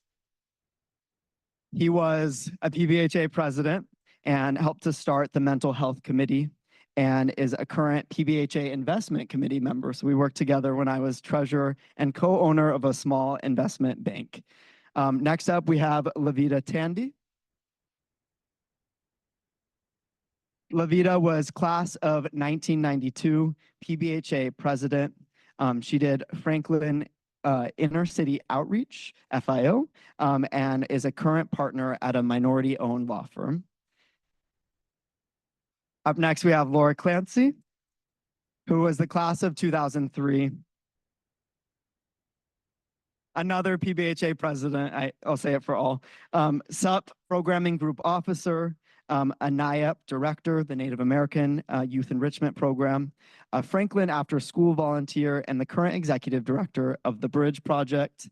And then I'm happy to introduce Priya, who was graduated this past year and was my president. I mean, I've had 2 presidents, Priya and Hiran, but an incredible help for transitioning out of the pandemic into the programming that we do today.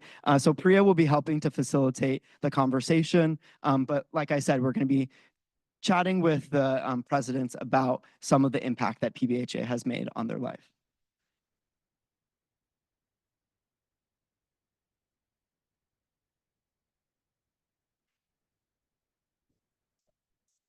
Okay. All right. Hi, everyone. I have the questions on my phone, so that's what I'm looking at. It's so exciting to be on a panel with you all, and I'm excited to hear so much of what you have to say about your experience, and I'm sure everyone is all excited as well. So our first question, Cody got to tell us a little bit about what you were involved in during your time at PBHA, but there's so much more to your experience than just the programs, and we're excited to hear a little bit more about what your experience was like.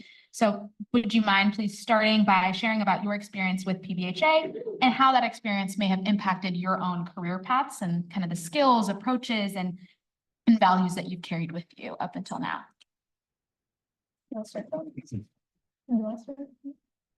Oh, great. Can you guys hear me in the back? Fabulous. Hi, I'm Laura Clancy. I was president 0203. Tim Schneider, my vice president, I think is still in the room. All right, Tim, very nice. PBHA was absolutely the most important thing I did before I had kids in my life, just to be honest. Like, it really accelerated my ability to be effective at work because I was actually doing real work as PBHA, right? Like I actually had stakeholders. I actually had to like go out and meet people. I actually had to fundraise. And there's no substitute to like actually running an organization, which is, and it's different than other student groups. It just is. There's real grownups like Maria teaching you along the way, and Carrie and Varsha, amazing people that still have somehow not aged. I am still extremely, David Dance, I'm baffled. Robert, don't even get me started, who teach you not only how to do that job of being president or a leader, but also teach you to not be a jerk. Like teach you to be a good human being, which is far more important than any extracurricular could ever be. I met some of my best friends. I still live a block away from the president after me, and our kids are in preschool together, and we still take walks together in Central Park. My career has intersected with almost all of the officers that I served with in some way, shape, or form, including Angel. We talked not so long ago about some work topics. And I can't even tell you what a head start it gave me in clarity about what I wanted to do and the high bar that I wanted to have for the work I wanted to do and the people I wanted to do it with. I wanted to do the best work in the world that would light me up and make the world better. And I wanted to do it with people that I loved. And that has been, and not settle for anything less. And that has been the gift that PBHA has continued to give me 20 years later, good Lord. Oh, I'm not going to say anything about years, okay? And how many years later, so let's not go there, okay? But when I was here, PBH was my home. It was my family. And it was at that time, Greg Johnson was the executive director, and he was the, other than my family, first person in my life who did not have low expectations for me. Greg assumed I could do it and gave me the tools I needed to do it, and I had no choice but to go out there and get it done. But in a real sense, PBHA became my family. I met my husband the first time I went to the inner city outreach program in Franklin Hill and Franklin Field. I met a woman who was to become my best friend, one of my best friends, at the plant sale. We ended up doing different programs, but met her at the plant sale, and she met her husband at PBH too. So was I clear? I met my former husband, my then to be husband. So it really was my family, and one of the most important lessons that I learned, I actually saw it as I was going over there, and it's what I tell people all the time. It's sort of building bridges with people who have a different viewpoint from you, because quite honestly, PBHA was the only place that the only circle at Harvard where there were people of a different who had different political views than I did, right? Some of the people, I was in, one of the summer programs, and some of the people in the other programs, had different political views, and learning to work with people across differences was one of the best and most lasting skills that I developed while at PBH. Wow. Is this coming through? Is this all right? Well, maybe I should hold it like this. Class of 76. All of what you all said really strikes home. This may come as a shock to some of you, but Harvard can be a very cold, elitist, kind of hard to get along with place. And I cherish so much that weekly opportunity to get off campus, to go see real people with real problems. And you think you're helping people, you're learning from them. And that's, I can't thank PBH enough for that hands-on experience and that cherished rare opportunity to get off. You don't have time. You can't get off campus. I got to do this. I got to do that, but you do it anyway. And it'll mean so much to you over your whole life. Little things I learned.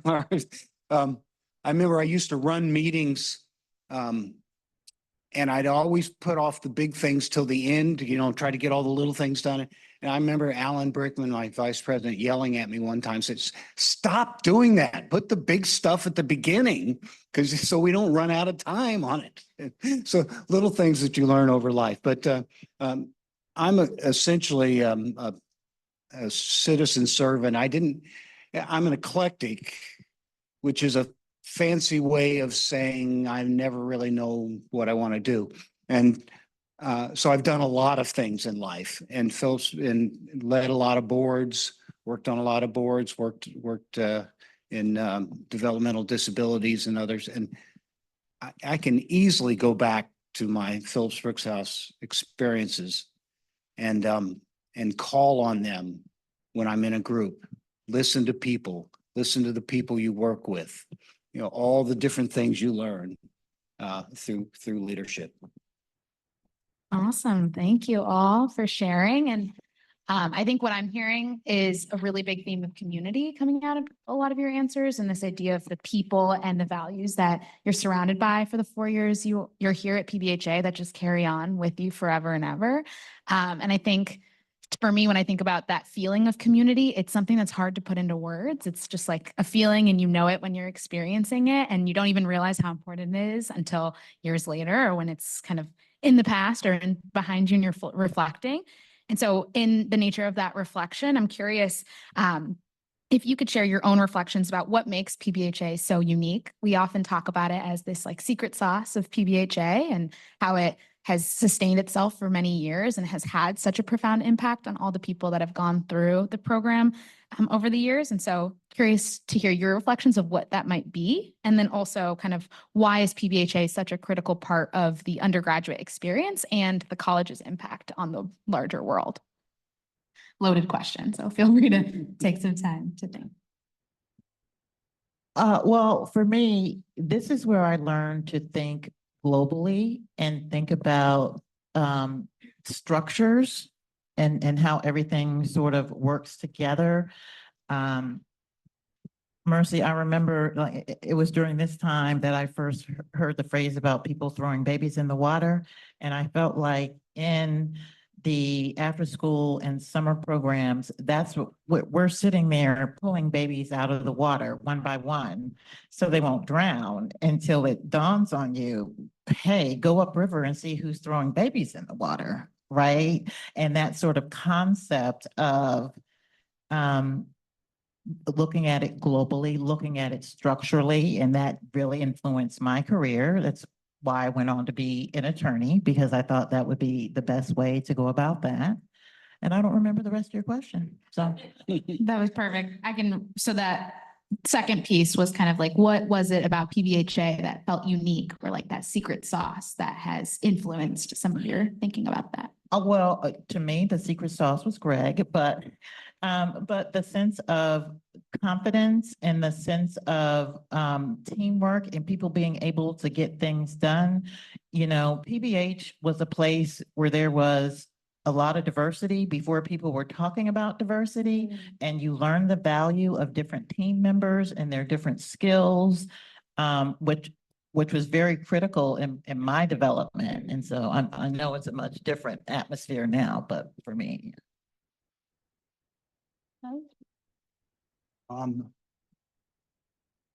I think the ethical aspect of Phillips Brooks House is so important because in your college years, I feel like you come in with a set of values that you've inherited from your family, and you get thrown Kant and Nietzsche and everything, and before you know it, you're scrambled. But Phillips Brooks House unscrambles you. It provided that basis of real people, real problems. The whole discussion that doesn't seem to change, what we used to call, and you all can update it, but the call between social service and social action. It just doesn't go away. You come into Phillips Brooks House because you want to do good and you want to serve. You get brought into a whole larger discussion of how do you change this problem, not how do you just put a Band-Aid on it. I couldn't agree more with both of you. And I would add, there's just a preponderance of teachers at PBHA. You come to Harvard to get an education and you end up in a lecture hall like 2 hours a week. And then you go to PBHA and you have the community members, the kids, the parents, whoever they are for your program teaching you. You have the staff teaching you who are extraordinarily patient teachers. And frankly, you have not only your fellow PBHAers, but alumni who are teaching you. Like I can think of so many amazing teachers I had in so many different areas of life at PBHA that I'm so grateful to. And that's not something that is the secret sauce. You just have a lot of people helping you become a better person and get better. Wonderful. And that's a perfect segue into our last question for our panel, which is we're going to ask you as teachers to all of us what your advice is to alumni if you were to give us all kind of a call to action for what we can do in the coming days, the coming months, the coming years. What is your ask of our alumni community?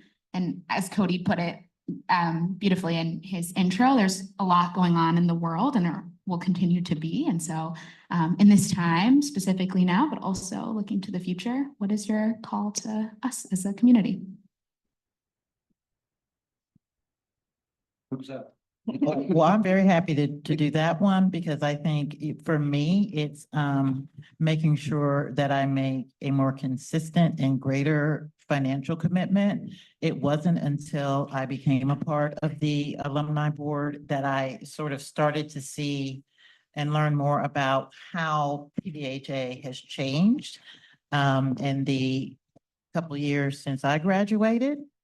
And how that support is now more critical because it's not coming from some of the sources it came from in the past, and even things that we used to do when we were running the summer programs. I mean, like we would write little proposals and go out and pitch to a bank or something, and they would write us a check, and it's just a different world now. And so knowing the value of PBHA in a ways that other people can never imagine, I think it's incumbent upon us to provide that financial support and help the organization move forward.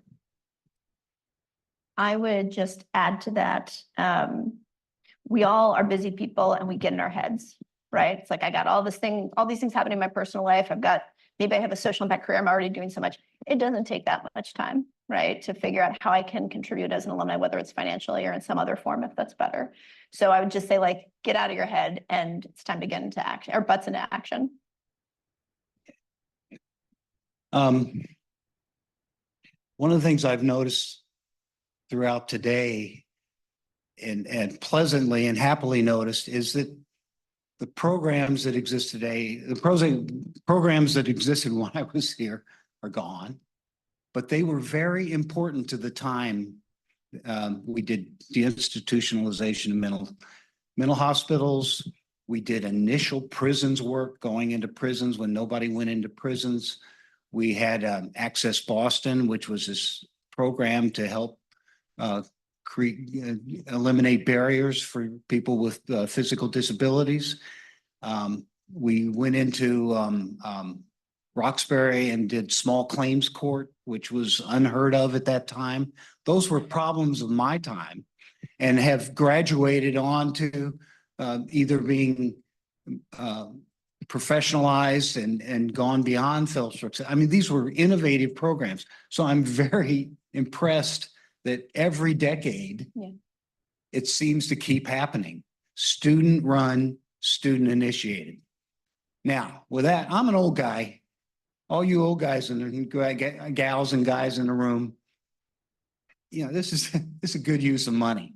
I do some advising to the financial aspects of the Phillips Brooks House.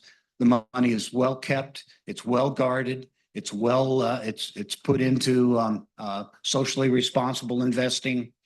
And they do so much with so little, so much with so little. So let's, yeah, I hate to make it a call for money, but there, it's a good place to put some resources. It'll get used well, because that's what I was trying to say. I'm looking back 50 years and it's still being used well. Doing good and doing it right. All right, thank you so much. Can we get a round of applause for our amazing presidents?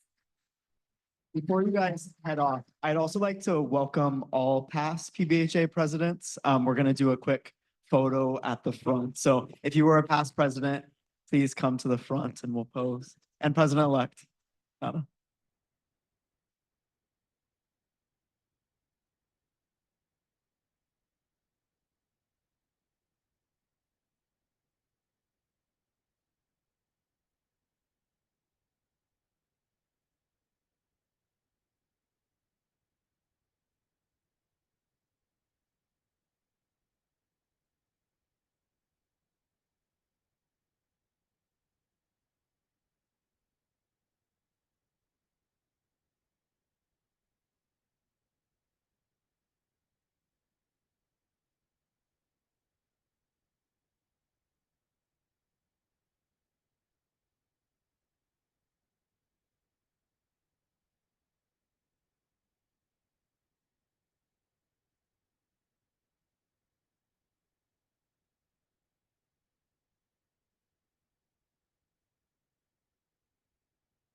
All right, guys. So there's more programming to come, but we're gonna take a 7-minute break. So coming back at 3:27, there's restrooms, there's beverages outside if there's some left, and we'll come back. And I look forward to speaking with you then.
All right, everyone, we're going to come back together, so find your seats.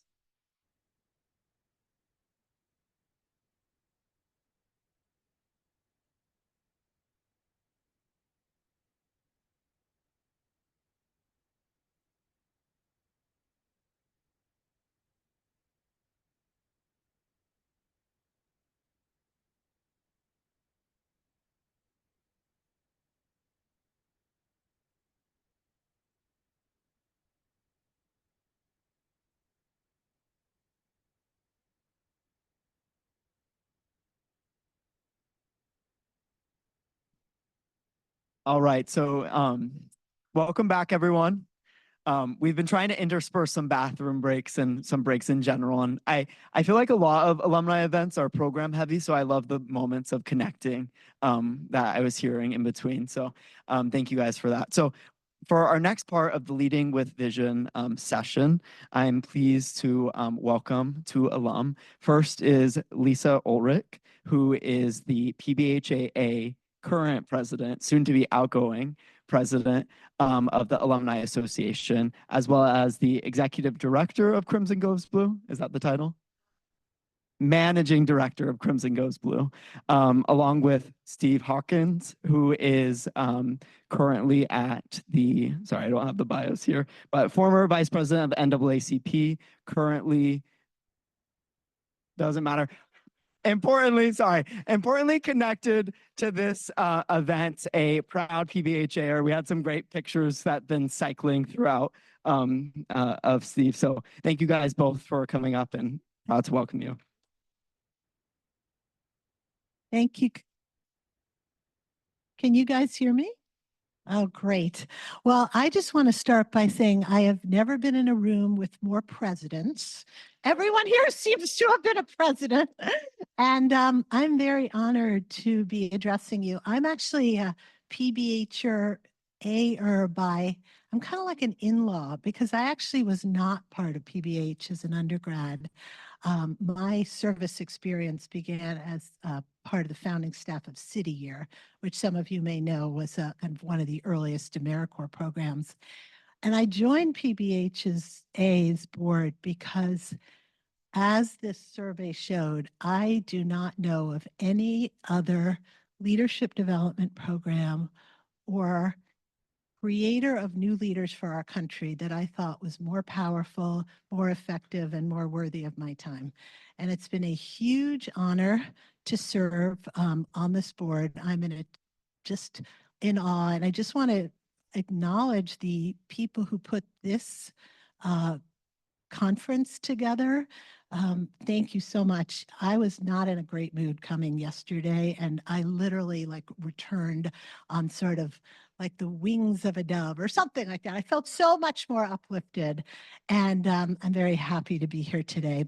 So together with my new friend, Steve, who I also discovered as a classmate from class of '84, I'm here to tell you or enlist you in my closing act as the president, which is that I promised that my legacy would be that we would be a more financially sustainable institution as we launched into the next 5 years. Because if PBH has one, it's not a weakness, but it's a deep need amidst the excellence of the work, it's that we need more money. So let me just share kind of, I had an amazing high school 9th grade teacher, and he was very tough. He also happened to be the headmaster. And he used to make us read like 200 dense history pages. And then the assignment was that we had 40 words, not 41 and not 42, but 40 words to synthesize what exactly it was that we had just learned. So with that, I want to preview the story of our fundraising aspirations in the shortest possible way. Somebody want to get up and read with power? Because it is like that time of day where somebody's got to get up and read with power. Am I calling you because you were my first new friend? Want to get up and read with power, Francis? No. Get up and read with power. Yes. Read it as you were like, enlisting. tremendous opportunity to enlarge our alumni giving the 125th anniversary for your leadership and support. Brilliant. Thank you. So before we talk about, or really before we begin and ask of you to be the ambassadors for our expanded alumni giving, I think it's fair to talk about kind of, well, what is our financial situation? Because I think many alumni don't really know about it, and we want to make sure you're sort of first in the know. So, oh, sorry. I want to do it as kind of a quiz since we're in a scholarly space. Here's the question. How big is PBHA's current budget? A, just hold up your hand as I read out that. Okay, A, and if you're a student, keep your hand down because you know it. Okay, $5.8 million. Who thinks it's that? Okay, who thinks it's 10.2 million? Thank you. And 15.6 million? Yay, that's what you wish. So you guys are amazingly good. Like maybe you have an accountant background. Yes, we have a $5.8 million budget, which I actually found. I've spent my life kind of leading and building nonprofits. And I think that's extraordinary because you are serving more than 6,000 people in Boston. There are 1,200 students, and we're doing all of that with $5.8 million. And the efficiency of this organization is quite extraordinary. That said, we need to raise more to make the budget, and we want to grow the budget in order to build our capacity. But I really, as you prospective fundraisers, that's a powerful multiplier. So next question. Take a look at this pie chart. And I'm going to ask you, based on the colors of these slices, which of these slices represent individual giving to PBHA in 2024? So raise your hand. We're going to start with the biggest if you think it's the dark blue.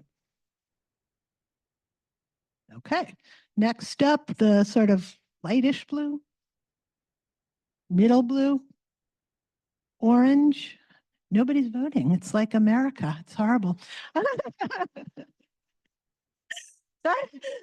Okay, well, sorry, I'm giving away some frustration. Okay, well, the good news is, once again, you guys know exactly what is going on. So 19.1% of our monies come through individual giving. And that totaled last year. How much did that total? I should know that. How much is that, Maria? Do you know? I think it was $1.2 million. And that was donated by about 2,400 people. Is that okay? So the reason that I want to focus on that is really our zone of opportunity. That is the area that we have the greatest control over. There are 25,000 alumni. So 10% of our alumni base, or people we have emails from, are giving money. And I think we all would argue that with the wonders of what goes on here and the powerful efforts that we're making for service and leadership development, if we could build if we could share this story more powerfully, we can enlarge that circle. So that 19.1, we want to grow it. So before we talk about how, I just want to talk about very briefly about, well, what do we need money for? You know, you guys are already doing incredible work. Why do we need more money? So there are really three things that we want to, there are three things we want to do over the next 5 years. In doing so, we want to raise $1.5 million more in support of. The first is that we want to raise more money. This really shouldn't just say summer programs, and I'm going to read here because I want to really make sure I get this right. So we want to make sure that our summer programs, the homeless shelters that you guys are running, the adult education programs, which are the only service internships at Harvard without dedicated funding, are thriving. They're underfunded right now. So right now, the whole summer program is about half of the budget of Phillips Brooks House. And yet we need to raise more money for stipends for students. They cost $850,000. And we're having to pay Harvard about $425,000 for housing and food. So this is a major expense, and we are working to negotiate with the school as part of our broader effort to build stronger funding source. But the fact of the matter is that we have a deficit right now. We're dipping into our seed corn because we need to raise money for the summer program. We also want to support that first year stride program that I believe, who here was in that first year stride program? Excuse me? Alex was, excuse me. Okay. So we know that that first year program is an amazing on-ramp to service and to leadership. And yet a lot of first year low income and first gen students can't afford to do it because they need to work. They need to be sending money home. They're not being fully funded to do anything other than pay their tuition and some of their room and board. They need to make money. But imagine how much more we could achieve in terms of building that service pipeline with students if we had more money to pay that. And finally, you talked about the amazing teacher support and mentorship support that students here get. We need to buttress that with a little bit more staffing, but this organization has no communications director. It has no alumni coordinator. It's pretty understaffed for all the work that's happening. And because of that, we're in sort of the opposite. If we could staff those things, we could bring in more funds. We could enlist alumni to be supporting this organization more fully. But we've got to get over that hump of having the money to grow that capacity. So these are the three big needs we have for raising $1.5 million. And just to speak very briefly about Harvard, Harvard's support has actually decreased over the last 20 years as a proportion. They used to fund about 35% of this organization, and now that number is 20%. And that's happening at a time when our costs, especially stipends, transportation, food, that's all increasing. So we are working pretty assiduously on rebuilding relationships with the senior leadership because there's pretty much of a new regime running Harvard. And I think the more people understand the magic that's going on here and see the fact that this organization is really living into the mission of Harvard, the more promising that effort will be. But it's not, it's taken time, and it's happening in a time that the university is facing a lot of challenges to its own fundraising.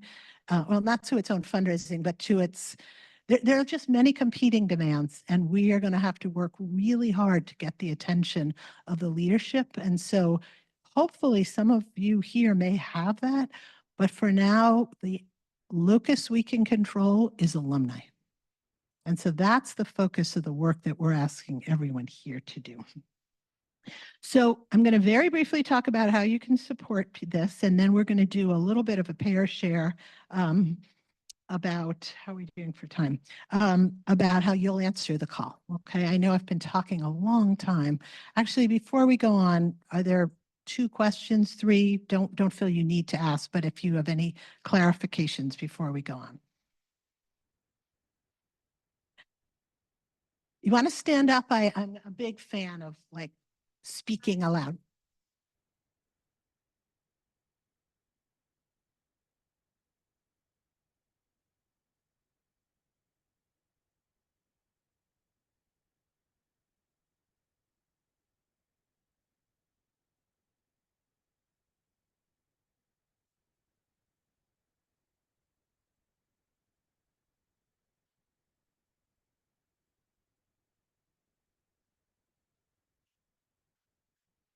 Yeah. I'm going to turn it over to the powers that be who know far more than I. Who would like to answer that one?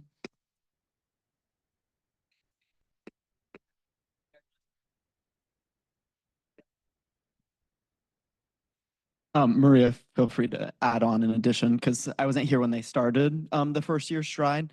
But for a lot of you guys, we've talked about this throughout this weekend, but Stride has been a part of PBHA for a while. It was called Stride Right, transitioned to Priscilla Chan Stride.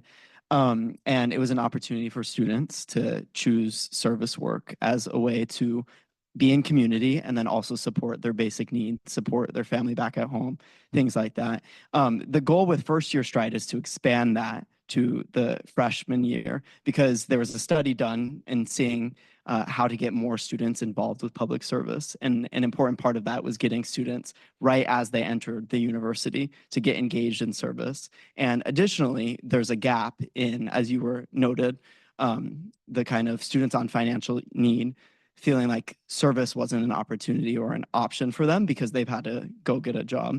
And so the way that Stride works right now is it's connected to students on financial aid. And so Harvard has like a robust financial aid. And so it's not necessarily like that limiting of who can be involved in Stride, but you have to be on financial aid is one of the requirements. And then also outside of the financial support that you gain, which is an important component, there's also a really deep mentorship and leadership development. And so you'll walk into PBHA on a Sunday, and from like 9 a.m. to 5 p.m., there's trainings going on throughout PBHA. It's packed. I mean, Stride right now, not just first year Stride, but Stride in general is at capacity. And there's several positions that are not funded. So they're coming out of PBHA discretionary because there's such a need and interest in both the financial support, but then also that leadership development mentorship. So hopefully that answered your question. You have anything?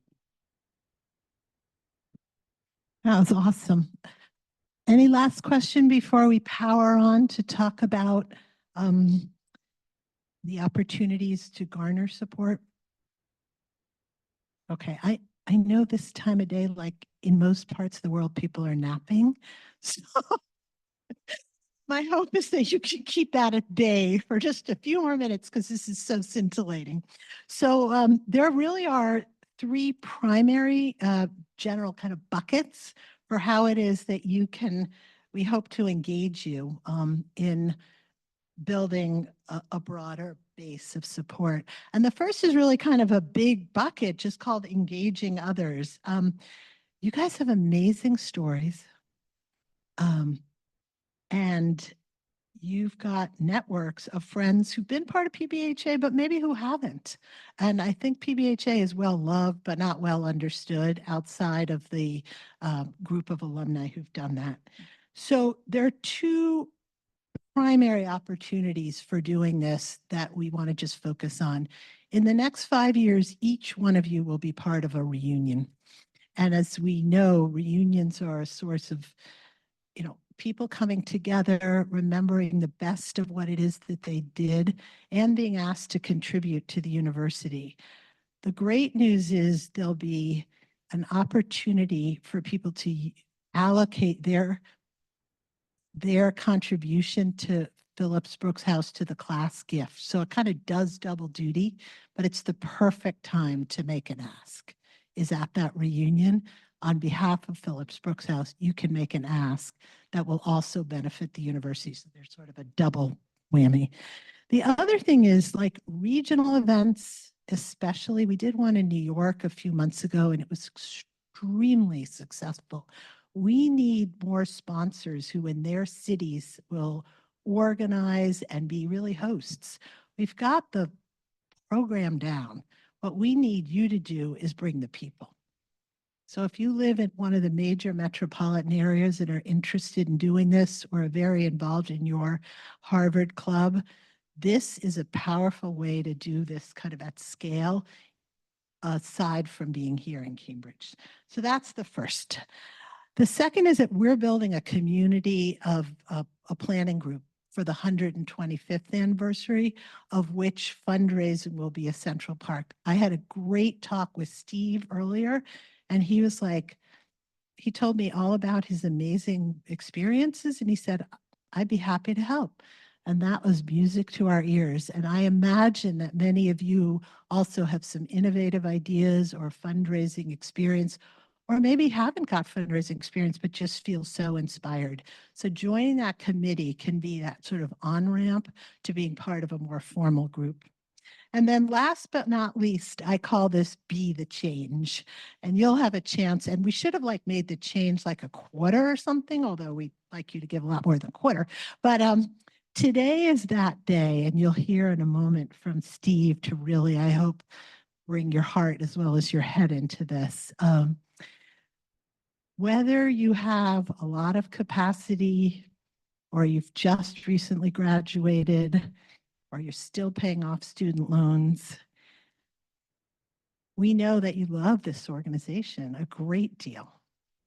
And your gift is very meaningful, regardless of its size, because participation matters to bigger donors. It'll matter to the university as they start to take more attention to us.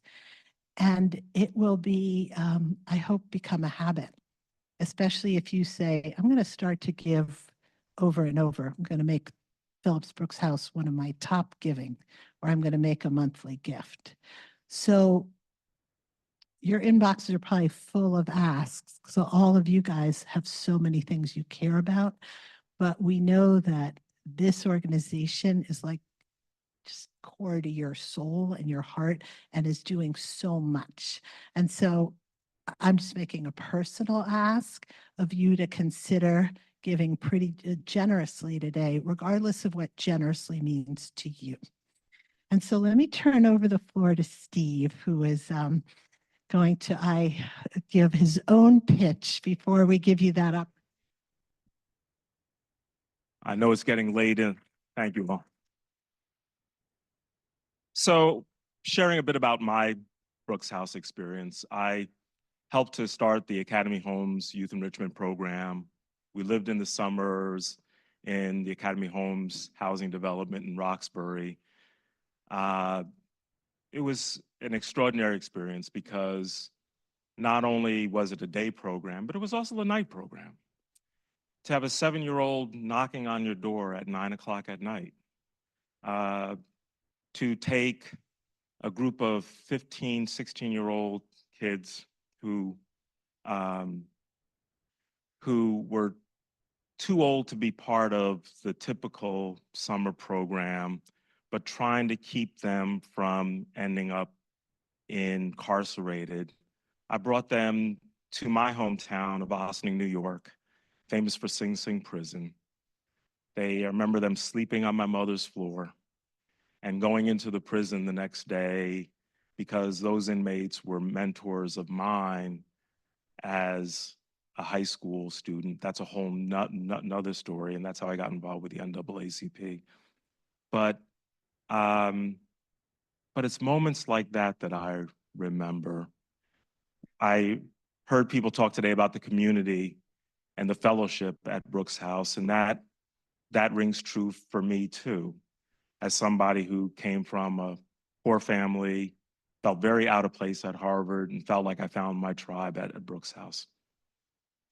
How Brooks House has continued to be part of my life, I'll share two stories.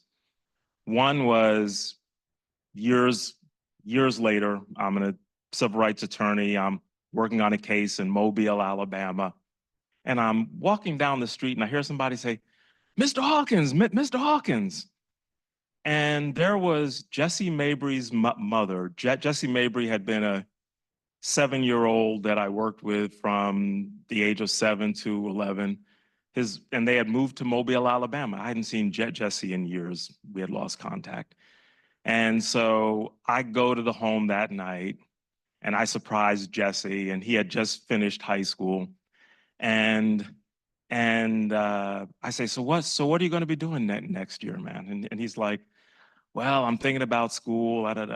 So I say, look, if you need if you don't have a plan, you can come stay with me in New York, and I'll help you get into community college up there.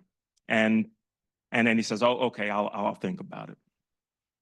So it's August or July, right? It's the summer, and I get a call, and Jesse says, Steve, I'm going to take you up on that offer. And I say, well, great, man. When do you plan to come? He's like, oh, I'm here already. So Jesse stayed with me and my nephew, who I was helping to raise. And I'm about 27 at the time, 28, fresh out of law school. And Jesse went on and finished community college and is a businessman here in the Boston area now. So that's one story of how Brooks House went beyond the college years. The second was when I started my first, or helped to re-energize my first nonprofit when I moved to Washington, D.C. in '95. I had been at the NAACP for 6 years, working on death penalty cases in the Deep South.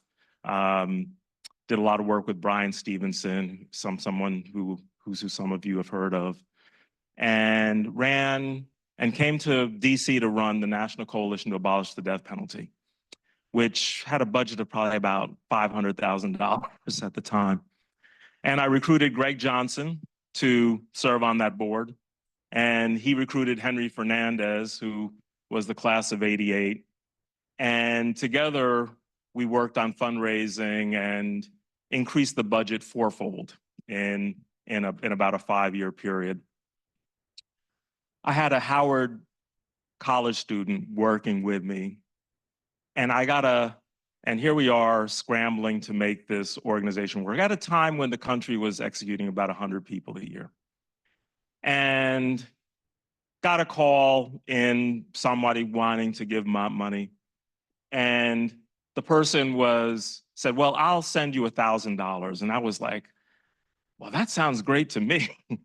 And I'll never forget Niambi Bailey, who was my Howard student. Niambi said, Steve, pass me the phone. And Niambi's like, well, we're doing all this great work and I'm here as a volunteer and we need much more support. And I was like, oh Lord, I'm gonna lose the $1,000. When Niambi got done, that was a $5,000 gift, right? So we need the spirit of Niambi Bailey in this room. And I've been brought up, and maybe it's because of my days in church and seeing how my Baptist minister would work. And you all have had you've had the spirit ministry today, and you've heard from all these amazing speakers, and now comes the part where you're asked to give, right? And as my reverend would say, if it don't need your last dollar, just your second to last. But in all seriousness, we need to be able to give and support. And to me, there's many reasons, but one in particular is that we need to be able to have our independence from the university. I mean, it is important that the universities support this work, but it's also terribly important to be independent as well. And why do I say that? Because when I think about the work that Ian was doing in terms of organizing the workers, now, do you think that would have gone the same way if Harvard controlled all of the purse strings at Brooks House? I don't think so, right? So it is vitally important that we be able to continue this good work, and that's going to come through how we're able to build the alumni base of support. When I heard earlier $1 million from about 2,400, 2,500 alumni, on average, then that's $50 a person, right? So if we even doubled that, we would fulfill that goal. And I don't want folks to be thinking, oh, we got 5 years to do it. No, we need to be thinking about how do we do that now. And so I know I will pledge to support the organization. I will support it financially, and I'll also support it with my time. And I hope every one of you is able to do that today. And then we have to find ways to reach out to all those other alumni that are out there and build this great institution because Phyllis Brooks House over the decades has answered the call. The call is even more vital in these times.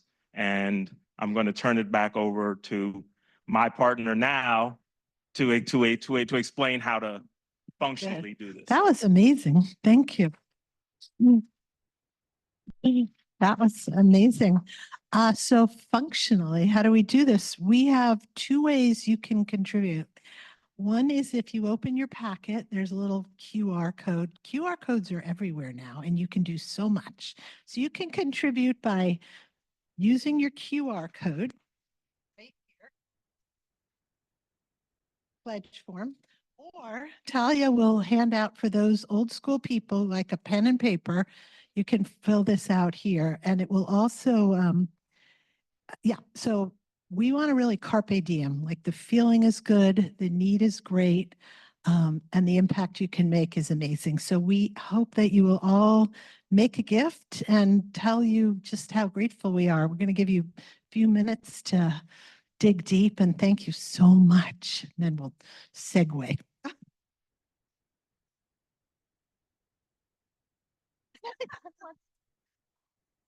And another thing that I've been hearing throughout the weekend is alumni want to get engaged more broadly with PBHA. And so on the pledge cards are opportunities to get involved. So the three options that we were talking about earlier are like engaging your alumni, helping to support with the 125th committee. And so on the back of that pledge card, there's also options for non-financial ways to get involved. And so we really want you guys to right now take a moment to think about what you feel called to support this organization in the next 5 years and beyond.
I just want to close by thanking everybody here.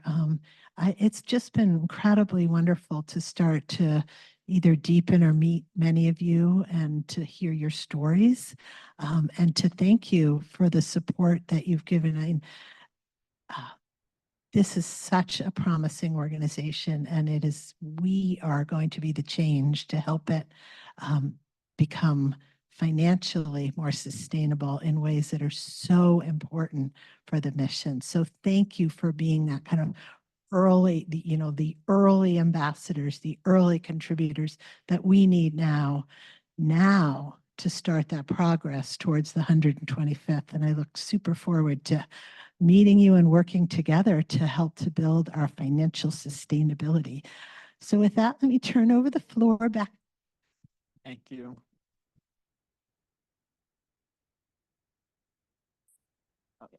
Thank you guys. Talia's coming around. Feel free to hand them to her. There's also a table at the front that you can hand your cards, or if you use the QR code, so many QR codes these days.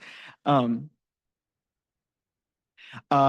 I want to thank you guys again, and also just share a little excitement for the rest of the night. So we have two more sessions that are happening. The next one isn't really a session. It's an open house back at PBHA. So from now until 5:30, when the dinner is starting, we'll have light snacks and drinks at the PBHA parlor room and coffee. Yeah, some coffee, because we wanted to have another opportunity to just connect informally, chat, reminisce on things you learned today, memories from your time at PBHA. And we thought, what better place to do that than at the home of PBHA in the parlor room. And so that's after this event, we can all head over there. And then at 5:30, the dinner is going to be starting at the Sheraton Commander. And so that's the kind of following events. I am so thankful for those who I've been able to connect with, but really want to meet each and every one of you. So please stop me if we haven't had a chance. I'll pass the mic over to Nana. So yeah, keep your eyes tuned on those two events. I'm so excited. And then if anybody has questions about the budget or anything fundraising wise, I'm here to answer because that's my role. Thanks, guys. Thank you, guys. Oh, yes.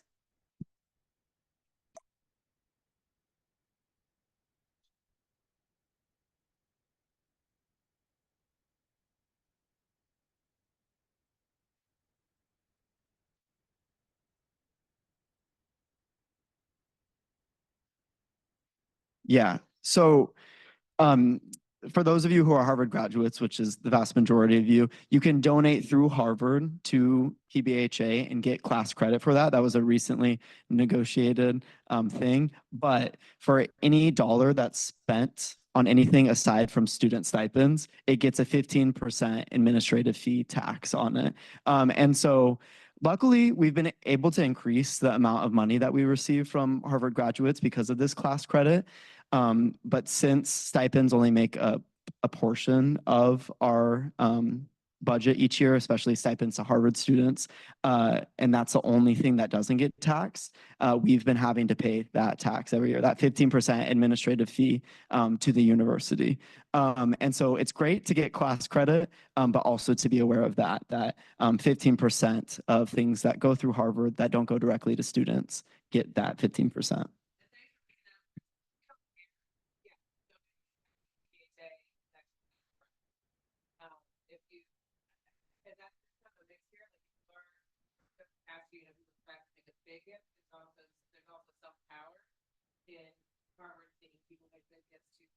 So it's kind of a judgment call, but I think for the most part, if the class credit doesn't matter to you, then it is more helpful for you to donate directly to PBHA, the 501c3. But the class credit we see as a leverage for a lot of like our classmates and stuff who might be like, oh yeah, sure, Harvard has enough money, I'm happy to like allocate my class to PBHA.